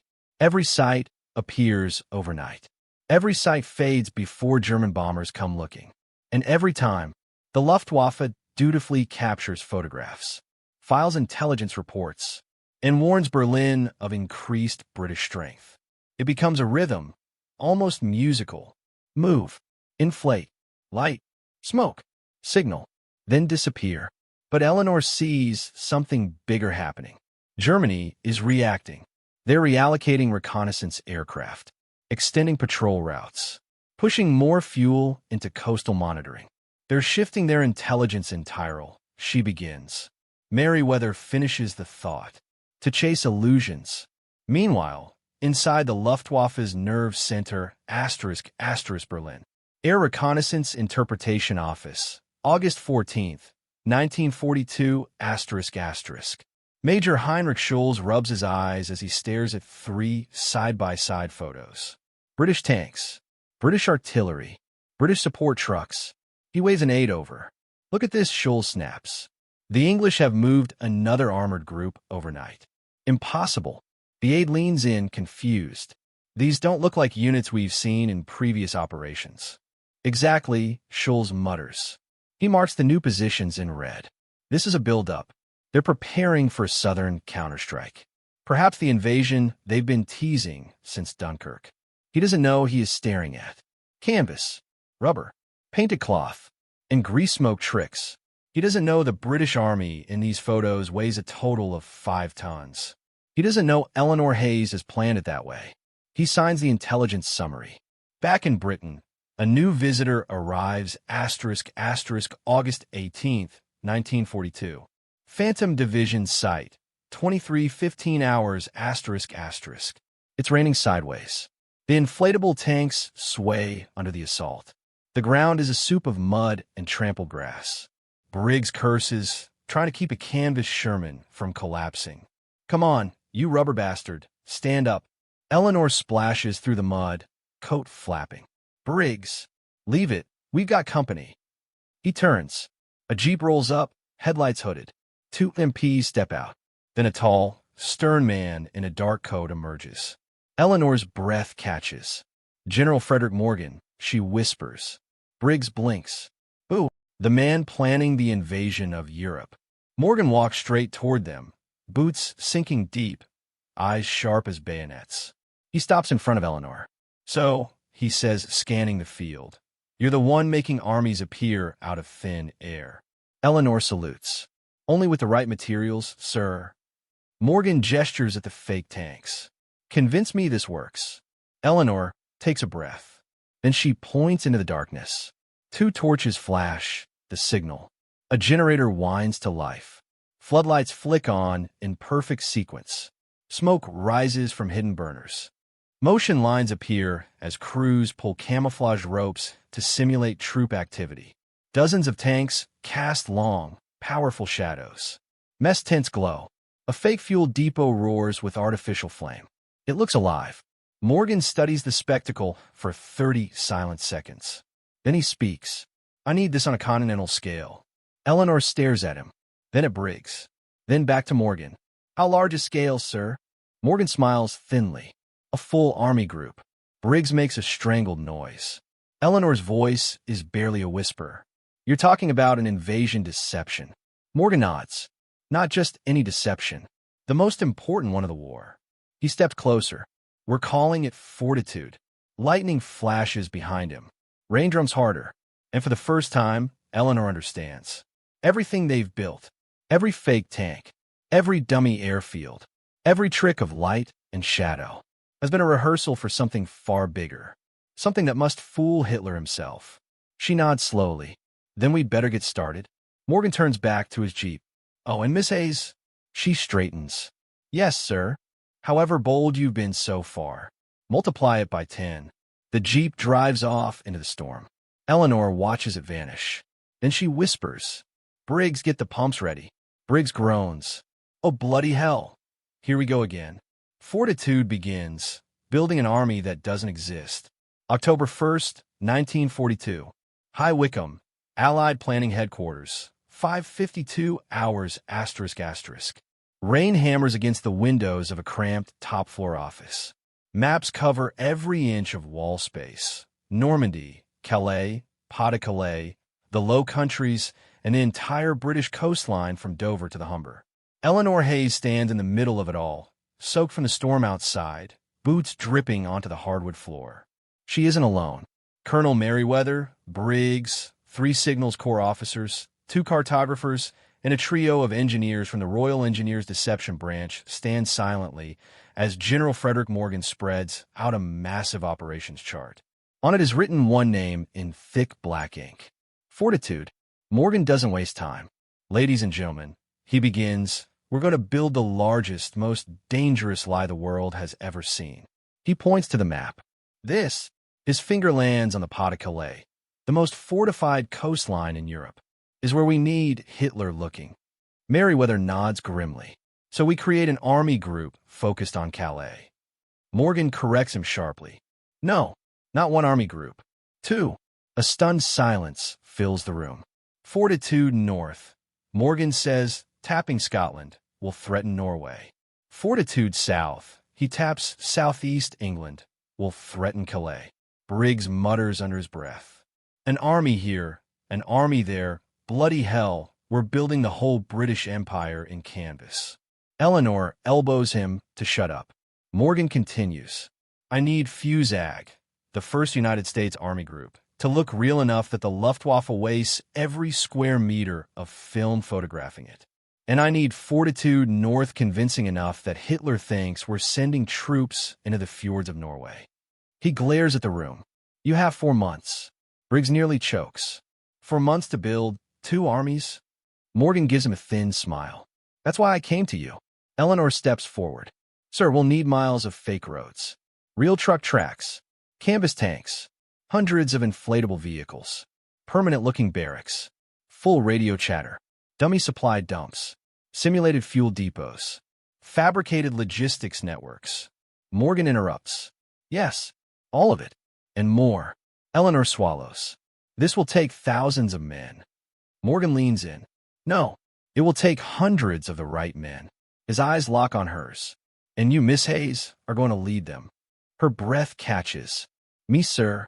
You've built successful illusions under direct enemy bombers. You fooled Goring's entire reconnaissance apparatus. You built an armored division in 48 hours. He stepped closer. You're the only one who can build an army that doesn't exist. Briggs whispers. Bloody hell, Eleanor, you've just been promoted to king of the rubber tanks. She punches his arm, gently. The room erupts into movement. Maps unrolled. Blueprints spread. Orders written. Coffee poured. Arguments shouted over supply lines and truck routes. Operation Fortitude, the lie that will shape D-Day, has officially begun. The first challenge, where do you hide a fake army? 6 hours later, Eleanor stands on a windswept ridge overlooking the fields outside Canterbury. Morgan joins her, hands behind his back. This, he says, is the beginning of Fortitude South. Below them, miles of empty farmland, hedgerows, scatterbarns, and wide, rolling valleys. To the Luftwaffe, perfect terrain for assembling a massive invasion force. Eleanor studies the landscape. We'll need to simulate motor pools, tank parks, artillery lines, air support staging, troop billets, ammunition depots, fuel storage, training ranges, generators, field kitchens, Briggs ads and toilets. Never forget the bloody toilets. Germans look for M in recon photos. Eleanor smirks. Good point. Morgan gestures toward the valley. I want the Germans to believe Patton himself will lead the main invasion from here. Eleanor freezes. General Patton? He's involved. Morgan nods. Not directly, but his reputation is so explosive that his presence will convince the Germans that Fusag is real. Briggs scratches his head. So we're not just building a fake army. We're building a fake Patton-led army. Morgan grins. Exactly. He turns to Eleanor. Can your team handle it? She breathes out slowly. We'll need new designs. Bigger tanks. More convincing shadows. Smoke generators. Nightlight simulations. And a full-scale radio battalion to simulate chatter. Morgan nods. You have everything you need. And if you don't, request it. No excuses. He turns and starts walking back toward the staff cars. Miss Hayes, he calls over his shoulder. She stiffens. Yes, sir. Make it so real. Hitler will swear he can smell Patton's cigar smoke from Berlin. Then he climbs into the waiting car. The door shuts. The engine rumbles away, leaving Eleanor standing in the wind, mud on her boots, rain in her hair, and a task no one in history has ever attempted. Build an entire army. A ghost army. That will save the lives of tens of thousands of men on D-Day. Briggs steps beside her. Well, he says, pulling his collar up against the wind. We're proper neck-deep in it now. Eleanor smiles. Let's get to work. Fusag rises. The birth of Patton's Phantom Army. October 4th, 1942. Canterbury countryside. 6:11 hours, asterisk, asterisk. A cold, gray dawn breaks over the Kentish fields. Mist clings to the hedgerows like clotted wool. The valley below is still empty earth for now. Eleanor Hayes stands in the wet grass, gloved hands in her pockets, eyes fixed on the horizon. She's waiting. Then, a distant growl. Engines. Convoy engines. Briggs appears beside her, chewing on a half-burned cigarette. Looks like your circus is Erevan, boss. She shoots him a glare. Briggs, this isn't a circus. He shrugs. Tell that to the inflatable elephants we're about to deploy. Eleanor sighs. You mean tanks? Same difference. The first lorries rumble into view. Hundreds of them. Canvas-covered backs bouncing on muddy farm roads. Behind them come jeeps, staff cars, Royal Engineers trucks, and a mobile kitchen that smells like burnt bacon grease before it even parks. A uniformed officer jumps out and salutes. Major Collins, reporting with 230 deception personnel, 14 engineers, 62 signalers, and one extremely irate cook. Eleanor raises an eyebrow. Why is the cook irate? Collins grimaces. We've been asked to feed an army that doesn't exist, ma'am. Briggs snorts. Tell him we'll build a fake mess hall. Collins doesn't laugh. The first order of business, make a tank out of rubber. 2 hours later, the first armored battalion is unloaded. Except it isn't made of steel. It comes in rolled bundles of canvas and inflatable rubber sections, each stamped with bold black ink. Property of Fusag, do not puncture. Briggs unfolds one. Christ almighty, looks like someone deflated a bloody elephant. Eleanor kneels, inspecting the seams. These are bigger than the previous MKI models. Good. The Luftwaffe needs to believe Patton is assembling the heaviest armor division in Europe. A corporal jogs over, carrying a foot pump. Ma'am, the new compressors haven't arrived. Eleanor stares at him. You're joking. Wish I was, ma'am. For the next hour, 50 men stand in a muddy field pumping inflatable Sherman tanks by hand. Briggs groans between wheezes. If Hitler knew we were building his worst nightmare with a bicycle pump, he'd die laughing. Eleanor pats a nearly inflated turret. Let's hope he never finds out. A city of illusions. By midday, the valley begins to change. What once was quiet farmland becomes the skeleton of the largest fake army ever conceived. 140 inflatable tanks arranged across the ridge. 80 dummy trucks spaced as if newly parked from convoy traffic. 12 canvas maintenance tents with painted depth, shadows, and fake doors. Wooden pallets shaped into makeshift anti-aircraft platforms. Oil drums heated to create engine hot spots for Luftwaffe infrared photos. Footpads carved into the mud to mimic marching infantry companies. Fake ammunition crates strategically stacked for reconnaissance photos. Briggs steps back, wiping sweat from his brow. Looks real enough I'd ask permission before touching anything. Eleanor smiles. Good, because the Luftwaffe will be photographing it in the next 72 hours. Collins walks up holding a bundle of wires. These are from Signals Corps, ma'am. They want to begin scripted radio traffic. Scripted? Briggs asks. Collins nods. Every fake regiment needs fake chatter. Enemy intercepts must hear supply reports, roll calls, artillery drills, even disciplinary memos. Eleanor takes the scripts, flipping through them.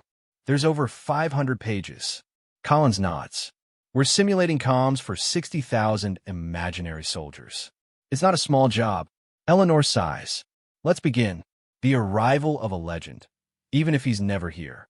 That evening, headlights appear down the muddy track again. A single staff car. Windows blacked out.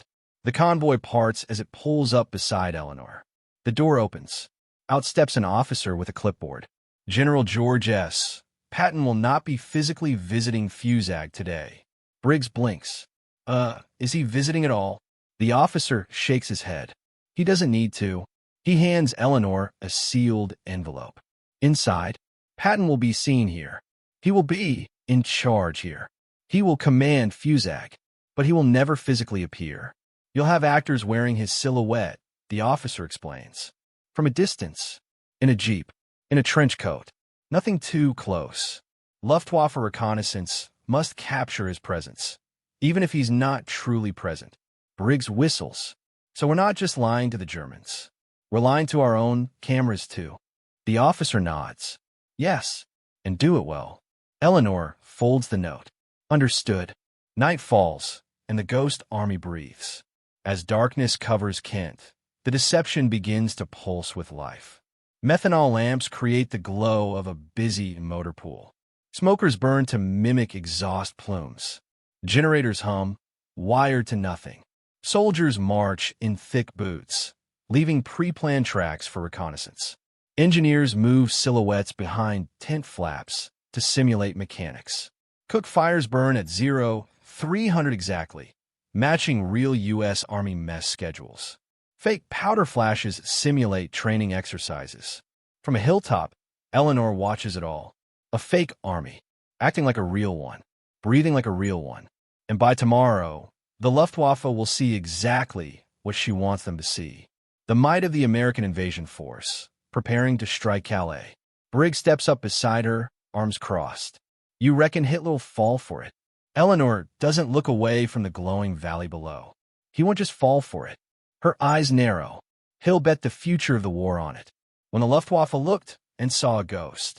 October 6th, 1942. Over the Kent countryside, 10:42 hours, asterisk, asterisk.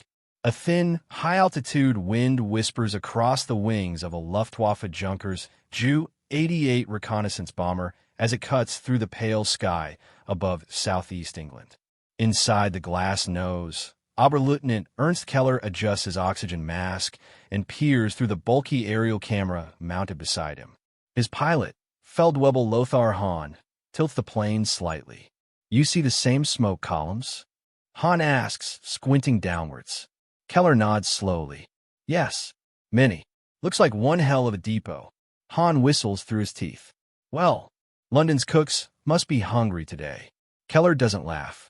Because 20 miles south of Canterbury, sprawling across a valley like an anthill of military activity, he sees something that makes his stomach twist. Columns of vehicles. Tanks parked in company formation. Mess tents, dozens. Long shadows of motor pools. Dark scorch marks on the ground from fuel-burning engines. Tracks carved into mud, kilometers of them. He taps his camera. Photographing. The Ju-88 banks, circling. Again and again. Keller adjusts the camera aperture, checking focus. These movements, he mutters. This is not a defensive position. What do you mean? Hahn asks. Keller's voice lowers. This looks like an invasion army. On the ground, the moment they knew they were being watched. Far below, Eleanor Hayes lifts her face to the sky. A glint, faint, steady. She doesn't need binoculars. "Recon plane," she says. German. Briggs, kneeling beside a half-inflated Jeep prop, looks up and freezes. "Oh hell, they're early." Eleanor's voice sharpens. "Everyone, stations. Make it look alive." Engineers move instantly. Canvas silhouettes shift behind tent flaps. Oil burners flare, creating little bursts of heat for thermal cameras. Men stomp around in pattern routes, creating fresh footpaths. A crew inflates a Sherman turret to full height, then smears grease on it to add weight in photos. Signals Corps ramps up the fake radio chatter. Fuel Depot Bravo 2 responding. Artillery training battery forming up. General Patton's vehicle en route. Briggs jogs beside Eleanor as she moves across the site. "We weren't expecting reconnaissance for another 2 days." Eleanor huffs. "They're scared. They're searching harder." "Good. That means our illusion is working." She stops suddenly, tilts her chin upward, and mutters, "Come on, take your pictures. Take all the pictures you want." Inside the Ju-88, Main Got, Keller develops the first film strip inside the onboard chemical tray. Han cranes his neck. "Well, what do we have?" Keller's eyes widen. Oh, this is bad. The photos are undeniable. Tanks hidden under camouflage netting. Artillery shapes near the hedgerow. Supply trucks parked in staggered formation. Heating plumes rising from vehicle clusters. A command tent twice the size of the others. A faint silhouette. A man stepping from a staff car wearing a trench coat and officer's cap. That silhouette is exactly what it was designed to be. A distant stand-in for General George S. Patton. Keller's voice trembles. Herr Feldwebel. This is 1st U.S. Army Group. Fusag. Patton's Army. Han whistles again, but this time it's not playful. "That's impossible. Our analyst said Patton was grounded after Sicily." Keller snaps the film canister closed. Hitler's greatest fear is an American landing at Calais. And here it is clear as daylight. Han's knuckles tighten around the control stick. "Then we must report it immediately." Berlin, the mistake of the war. October 8, 1942. Luftwaffe High Command, Reconnaissance Analysis Room. A projector flickers. A dozen analysts lean forward, studying Keller's photographs. A major taps the screen. These are the markings of U.S. armored divisions. Shermans. Half-tracks. Motor pools. A colonel adds. And here, artillery staging. Ammunition stacks. Fuel drums. Another officer points sharply. "And that silhouette, that is Patton?" "It must be." Silence hangs in the room. Then, a slow smile spreads across the face of General Alfred Jodl. "So, the Americans are preparing to invade at Calais, after all." Another staff officer nods. "We must reinforce the Pas-de-Calais immediately. Move reserves off the Normandy sector." That single sentence is exactly what Operation Fortitude is designed to achieve. But the Luftwaffe doesn't know that. They believe the illusion entirely. Back in Kent, a quiet celebration. Eleanor lowers her binoculars as the Ju-88 fades into the distance. "It's done," she says softly. Briggs sits in the mud beside an inflated tank, panting from the frantic activity. "You think they bought it?" Eleanor doesn't answer. She doesn't need to, because even from here, she can feel it, the shift, the tightening of fear across the channel. "They bought it," she finally whispers. Briggs chuckles weakly. "Well, guess we're officially the deadliest bunch of liars in Europe." Eleanor smiles. But the war isn't won yet. This is only the beginning. She looks across the valley. Her valley, filled with rubber tanks, painted trucks, wooden artillery, and shadows that breathe like real soldiers. A ghost army. Her ghost army. And soon, the men in Berlin will move pieces across their war map in total confidence, never realizing the entire picture was drawn in chalk. The night Britain disappeared, inventing the blackout illusion. October 12, 1942. South London, 1903 hours ***. Rain hisses against the cobblestones as the first siren wails across the district. Long, mournful, rising like a warning from the bones of the city itself. People extinguish their lamps. Shopkeepers kill their signs. Taxi drivers pull to the curb. The blackout begins. But tonight is different. Tonight the blackout is not just civil defense. Tonight it is a performance. Because on this night, the entire south of London must vanish, while an entirely fake London lights up 30 miles away.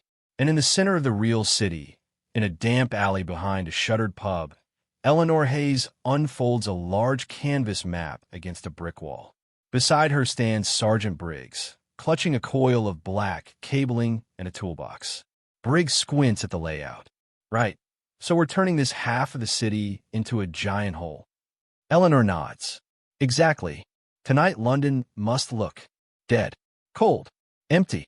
Briggs scratches his cheek, and the fake one lights up like a bloody Christmas pudding. Eleanor smirks. Correct. She gestures toward the dim sky. German bombers will come looking for London, but they won't find it here. Briggs tightens a bolt on a control panel. That's the part one still can't wrap me head around, ma'am. How does one hide a whole city? Eleanor taps her pencil against the map. One streetlight at a time. Operation Lucifer, the plan to erase a capital. Hours earlier, in a sealed bunker beneath the Ministry of Home Security, Eleanor briefed the deception officers, wardens, and electrical engineers. She called it Operation Lucifer. Its purpose was simple. Make the real London disappear. Make a fake London appear. Guide enemy bombers toward the fake one. Preserve the real one. The decoy city, nicknamed Starfish London, had been built across several sites outside Slough. Miles of fake streets, mock factories made from painted plasterboard, phony railway yards, and thousands of controlled fires, ready to ignite the moment bombers approached, designed to mimic incendiary damage. But none of it would matter if Britain failed the first phase, making London go dark on command. That's why Eleanor is here. That's why the engineers are here. That's why the blackout wardens crowd the alleys and rooftops tonight.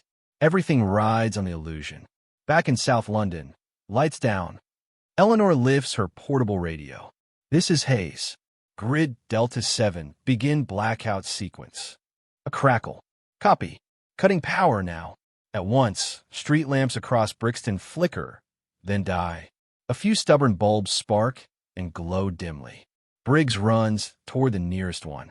Bugger. This one's stuck on. He climbs a ladder, wrench in hand, muttering, "Come on, you old relic." He smashes the housing with the butt of his tool and yanks the fuse free. The lamp dies. The block goes dark. Eleanor nods. Good. Move. Down the street, 3 wardens shout at a man smoking by his window. Put that out. Light discipline. A baby cries. A dog barks. Someone curses from a balcony. London is becoming a void, exactly as planned.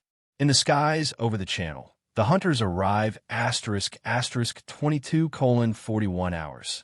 Altitude, 17,000 feet ***. A formation of Heinkel He-111 bombers pushes through sheets of cloud like sharks slipping beneath breaking waves. Major Heinrich Vollmer sits hunched over his maps, illuminated by a dull red lamp. He taps the navigator's shoulder. London should be glowing by now. The navigator frowns. It should be, but I see nothing. Vollmer leans to the window. Below is an ocean of black. Not a single lamp. Not a single fire. Not a single landmark. Nothing. He switches to the radio. Recon 1 report. We are approaching the capital. Have you any visual? Static. Static. Then, negative. No lights, no targets. Vollmer scowls. Impossible. London cannot simply vanish. But it has, because Eleanor Hayes has switched it off. Meanwhile, fake London awakens. 30 miles away, on a desolate stretch of fields near Slough, a dozen ignition crews wait tensely beside towers of fuel drums. A signalman listens to the coded broadcast. Enemy approaching Sector West. Prepare fires. He raises a flare gun. Stand by. A heartbeat passes. Then, flomp. He fires the flare skyward. It bursts into white sparks. The ignition teams pull their lanyards. At once, WHOMPHHH. Columns of flame erupt across the valley. Burning oil. Magnesium pots. Controlled fires inside mock warehouses. Red-tinted lamps flicker to mimic emergency lighting. Canvas factories glow as though hit by incendiaries. From a sky, it looks like London ablaze. Exactly what the Luftwaffe expects. Above Slough, the trap snaps shut. Major Vollmer leans forward. There's London. The fires glow across the dark countryside. A perfect target. He signals the bomb bays. Prepare to drop. The Heinkel formation descends. Bomb racks arm. The navigators shout coordinates. The bombers line up on the burning city. And beneath them, Eleanor's masterpiece burns harmlessly in the darkness. Not a single citizen in real London is touched. Back in the real city, a moment of breath. Eleanor checks her watch. Time of first decoy ignition. 22:47, ma'am.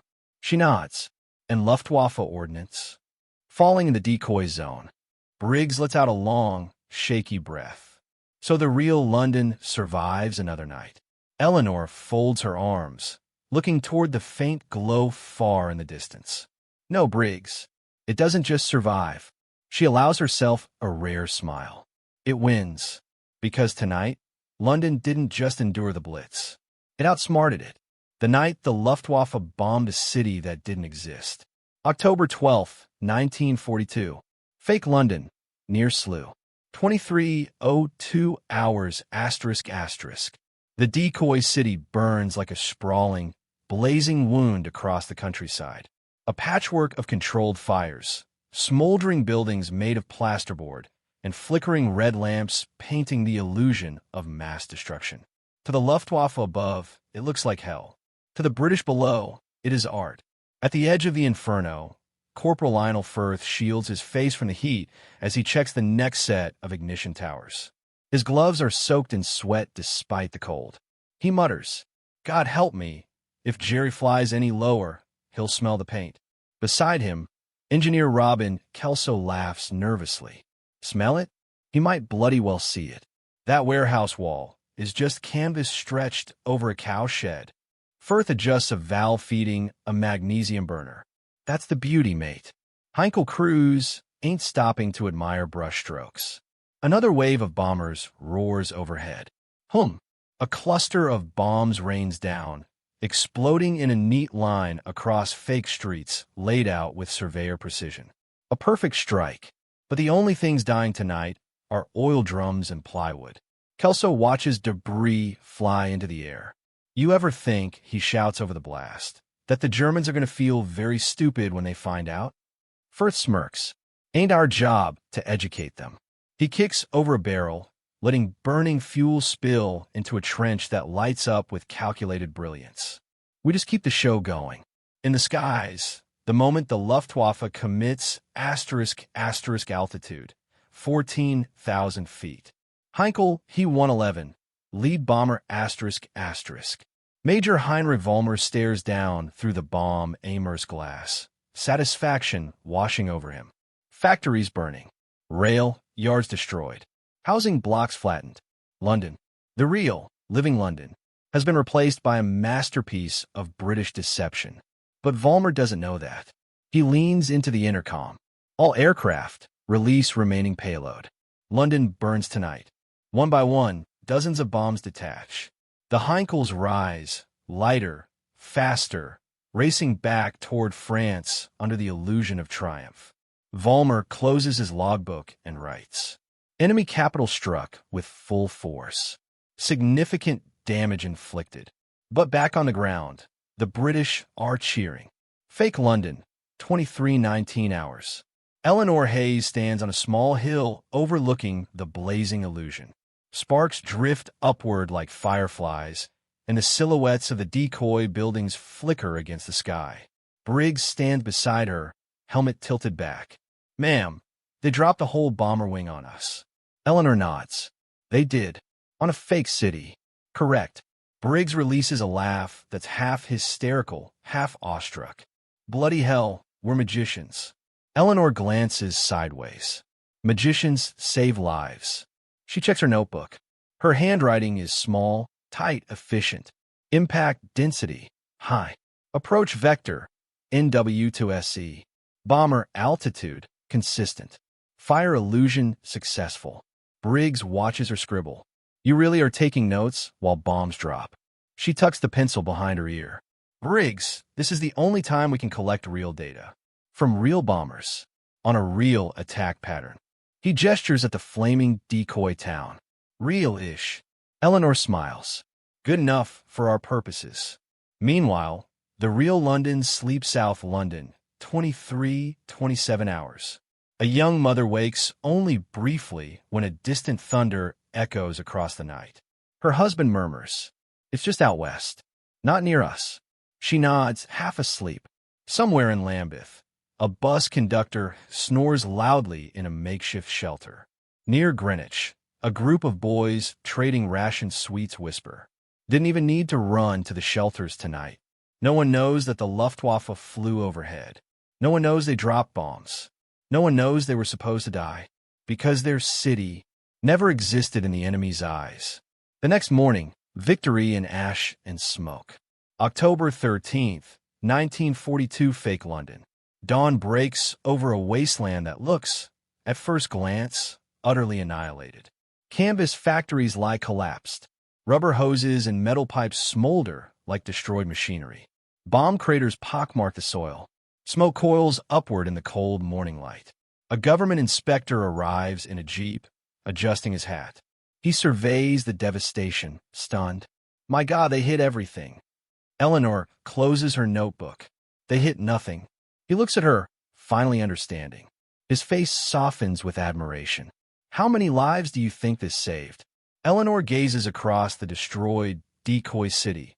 Her city, built from sweat, lies, and brilliance. Hundreds, she says quietly. Thousands, maybe. And next time, more. Briggs crunches across burnt rubble, waving a charred piece of plywood. Ma'am, we found one of their bombs that didn't blow. Went straight through the canvas hangar and buried itself in the mud. Eleanor grins. A perfect hit on a perfect illusion. She turns toward her team. Pack it up, everyone. We're moving to the next site. Briggs groans. Please tell me it's smaller. She looks back, dead serious. It's bigger. Briggs sighs dramatically. Of course it bloody is. The war has changed forever. The Luftwaffe believes it destroyed London. Germany celebrates a victory that never happened. Britain quietly celebrates a miracle no one will ever fully know. And Eleanor Hayes? She walks away from fake London knowing she has just rewritten the rules of aerial warfare. Deception is no longer a trick. It is a weapon, and Britain intends to use it. Britain turns deception into a weapon of war. October 20th, 1942. War Office, Whitehall. 7:55 hours, ***. The corridors of Whitehall echo with hurried footfalls, clipped tones, and the rustle of classified papers. Britain breathes war now. Every room, every office, every whispered conversation carrying the weight of the nation. In a secured conference chamber, a small group of senior officers sit around a long oak table. Maps, aerial photos, intelligence briefs, all laid out like a surgeon's instruments. At the head sits Air Vice Marshal Keith Park, stern, sharp-eyed, the architect of countless victories in the air. Beside him stands Flight Officer Eleanor Hayes, shoulders straight, uniform immaculate despite nights spent in mud, firelight, and smoke. She places a dossier on the table. Park nods. Miss Hayes, begin. Eleanor opens the folder and slides a set of fresh reconnaissance photos forward. These were taken by a Luftwaffe Bf-110 reconnaissance aircraft at 5:42 this morning. The officers lean in. Black and white images show the decoy city near Slough still smoldering. Dozens of bomb craters. Collapsed factories. The full illusion of devastation. Eleanor taps the edge of the photo. The Germans believe they hit a London industrial hub last night. They didn't hit so much as a chicken coop. A brigadier whistles softly. Incredible. Absolutely incredible. Park narrows his gaze. And what about their intelligence follow-up? Eleanor slides another paper forward. A decoded German intercept. Göring is claiming the attack destroyed 3 aircraft assembly shops and a fuel depot. The room bursts into quiet, gleeful laughter. Park shakes his head. Hitler will be delighted. Delighted and completely misled. Then he grows serious. But this isn't entertainment. It's survival. Eleanor nods. Exactly, sir. Fake London proved the Luftwaffe's confidence can be manipulated. Now we scale up. Beyond cities. Beyond airfields. She places a new blueprint at the center of the table. It is massive. Lines. Shapes. Roads. Structures. Park reads the title aloud. Operation Rail Shade. National Rail Deception Network. The officers exchange incredulous looks. Eleanor explains. Fake rail depots. Fake junctions. Fake switching yards. Fake fuel tanks. All designed to pull Luftwaffe bombers away from the real supply arteries, keeping Britain alive. A colonel raises a brow. Can we really build something this large? Eleanor smiles slightly. With the right men and the right lies. Yes, sir. Park nods approvingly. Then we proceed. Hayes, make it happen. Across Britain, deception goes national **** October 28, 1942. Derbyshire. 2:14 hours ***. In a cold valley between two dark ridges, Sergeant Briggs looks around at the newest site assignment and nearly faints. Well, bloody hell, this is bigger than fake London.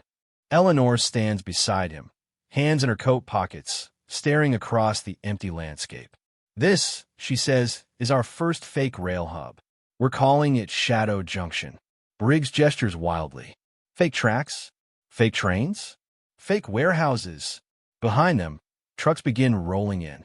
Crates of lumber. Canvas roofs. Stacks of laminated rails designed to look like steel from 10,000 feet. Briggs watches the chaos unfold. We are officially, totally, undeniably mad. Eleanor pats his shoulder. Yes, but useful. Within hours, dozens of workers begin constructing. Rail lines painted onto wooden planks. Canvas train engines mounted over tractor frames. Fake fuel tanks made of tarred wicker. Warehouses with no walls, only painted flats. Shadow rigs that look like moving locomotives at night. Every design is lightweight, collapsible, and absurd. But under the moonlight, it looks like a major wartime rail terminal. One that the Luftwaffe simply cannot resist. First test. The Germans take the bait again ***, November 2nd, 1942. Shadow Junction, 23:11 hours ***. Eleanor crouches beside a fake train engine, its metal hull flexing in the wind. Briggs holds up binoculars. Ma'am, got movement. She grabs them. In the sky, the faint, sharp silhouette of a Heinkel reconnaissance plane. She whispers, "They're early." The plane banks, circles, then flashes signal lights. Photographs snap from the belly camera. Eleanor hides a grin. They like what they see. Briggs shakes his head, disbelieving. They're really going to bomb a train station made of wicker baskets. That night, Kra hum. Thunder rolls down the valley. German bombers unload everything they have. Canvas train engines burst into flames. Fake warehouses blow apart like cardboard toys. Painted rail lines shatter dramatically in the explosions. Briggs dives behind a trench wall. Ma'am, they're hitting it dead center. Eleanor watches calmly, scribbling notes by firelight. Of course they are. She looks up at the inferno. That's what it's for. Meanwhile, the real rail network surges forward Derby, 2:47 hours, while the Luftwaffe pounds Shadow Junction to ash. A real night convoy thunders through a genuine rail line only 12 miles away. Munitions, aircraft parts, fuel, medical supplies, all moving safely, all unnoticed, because the Germans are busy killing plywood ghosts. Back in Berlin, Luftwaffe Command makes a fatal mistake ***, November 5th, 1942. Reich Air Ministry Headquarters ***. A Luftwaffe analyst bursts into his superior's office. Herr Oberst, our bombers destroyed 3 major British rail hubs in 1 week. The colonel smiles triumphantly. Excellent. Their logistics must be collapsing.